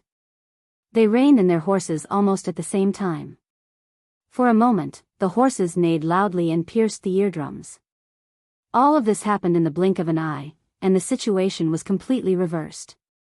The young master in embroidered clothes, whose face was as cool as water, patted his hands lightly as he looked at the rest of the horsemen who were intertwined with anger and fear. He did not say a word. Some of the young ladies who were carefully watching this scene through the gaps of the human wall were now filled with the face of this young master. After all, to these pretty girls from humble families, the man who was versed in both the pen and the sword on the Guangling River was too unattainable. All of his miraculous deeds were just hearsay. At most, when they read novels like The First Snow, they would be immersed in the sorrowful woman in the novel and shed tears of sympathy. They would not really think that they would be able to spend a night with such a talented young master, and would not really be able to call out to such an infatuated young master. Therefore, it was far more unforgettable than witnessing it with their own eyes. That young master didn't seem to have the patience to confront them. He took a step forward, and the weakened cavalry subconsciously took a step back. Just as the light cavalry came back to their senses and felt ashamed and angry, a series of heavy horse hooves sounded. The cavalry heaved a sigh of relief, knowing that the main character had arrived, and they all made way. A Fergana horse with a light golden mane slowly galloped over. With its outstanding leg strength, it shouldn't be so difficult. However, the person on the horse's back was shockingly heavy. His appearance seemed to be carved from the same mold as Zhao Yi, the prince of Guangling. He couldn't be called ugly, but rather bloated. The horse's back was bumpy, and even his exquisite and cumbersome clothes couldn't hide the trembling of his fat. There were no more than 100 Fergana horses in the dynasty at most. Excluding the 20 or so in the imperial city, half of the number was divided among the officials, nobles, relatives of the imperial family, generals, and officials. As a result, outside of the imperial city, no matter who it was, even if it was a dog, as long as they had the right to sit on a horse that was oozing blood after a long journey, there would be a large number of people willing to acknowledge them as their ancestors. Behind the Fergana horse, there was also a precious green horse that couldn't be bought with money. Sitting on it was a haggard old man dressed in gray, and his eyes were like knives. Below the two horses, there was a servant. When the horse stopped, this person quickly stood on tiptoe and whispered to his master, pointing at the Murong siblings. He didn't take the young master who dared to compete with the cavalry of the Peregrine Falcon Battalion seriously at all. As a servant, he was like this, not to mention the fat man. From the beginning to the end, he didn't look at the guy whose actions were shocking enough. He just smiled and stared at the women whose figures were more enchanting than the other. His eyes were as big as copper bells, and he even forgot to use his sleeve to wipe away the saliva at the corner of his mouth. It was a pity that his expensive clothes were made by the dignified craftsman Su. Everyone sighed in their hearts. When this notorious master arrived, even immortals wouldn't be able to survive in Guangling. For a moment, when they looked at the handsome young master again, they could only sneer. The human heart was full of ups and downs, how wonderful it was. The fat man finally remembered to wipe away the saliva that was drooling from his mouth. He waved his hand and said, "Snatch." The servant's greatest skill in life was to flatter and curry favor. When he heard that his master had issued the imperial edict, he changed his original humble posture and straightened his back. He hurriedly turned his head to look at the Peregrine Falcon Battalion cavalry who were incompetent and scolded, a bunch of useless things. Didn't you hear His Royal Highness's words? Quickly, snatch. In Guangling, which encompassed the entire Old West Chu dynasty and a small part of Dongyue, the scholarly spirit of the scholars could be said to be the most important in the world. Although in these years, under the rule of the Guangling king, there were descendants of powerful families who bullied men and women, which was reasonable, most of these filthy acts would not be so brazen. No one would be foolish enough to do things under the noses of the countless aristocratic families who were watching the tide viewing ceremony. The 30,000 students of the Imperial College in the capital, excluding the Gangnam-do, were mostly scholars from Guangling.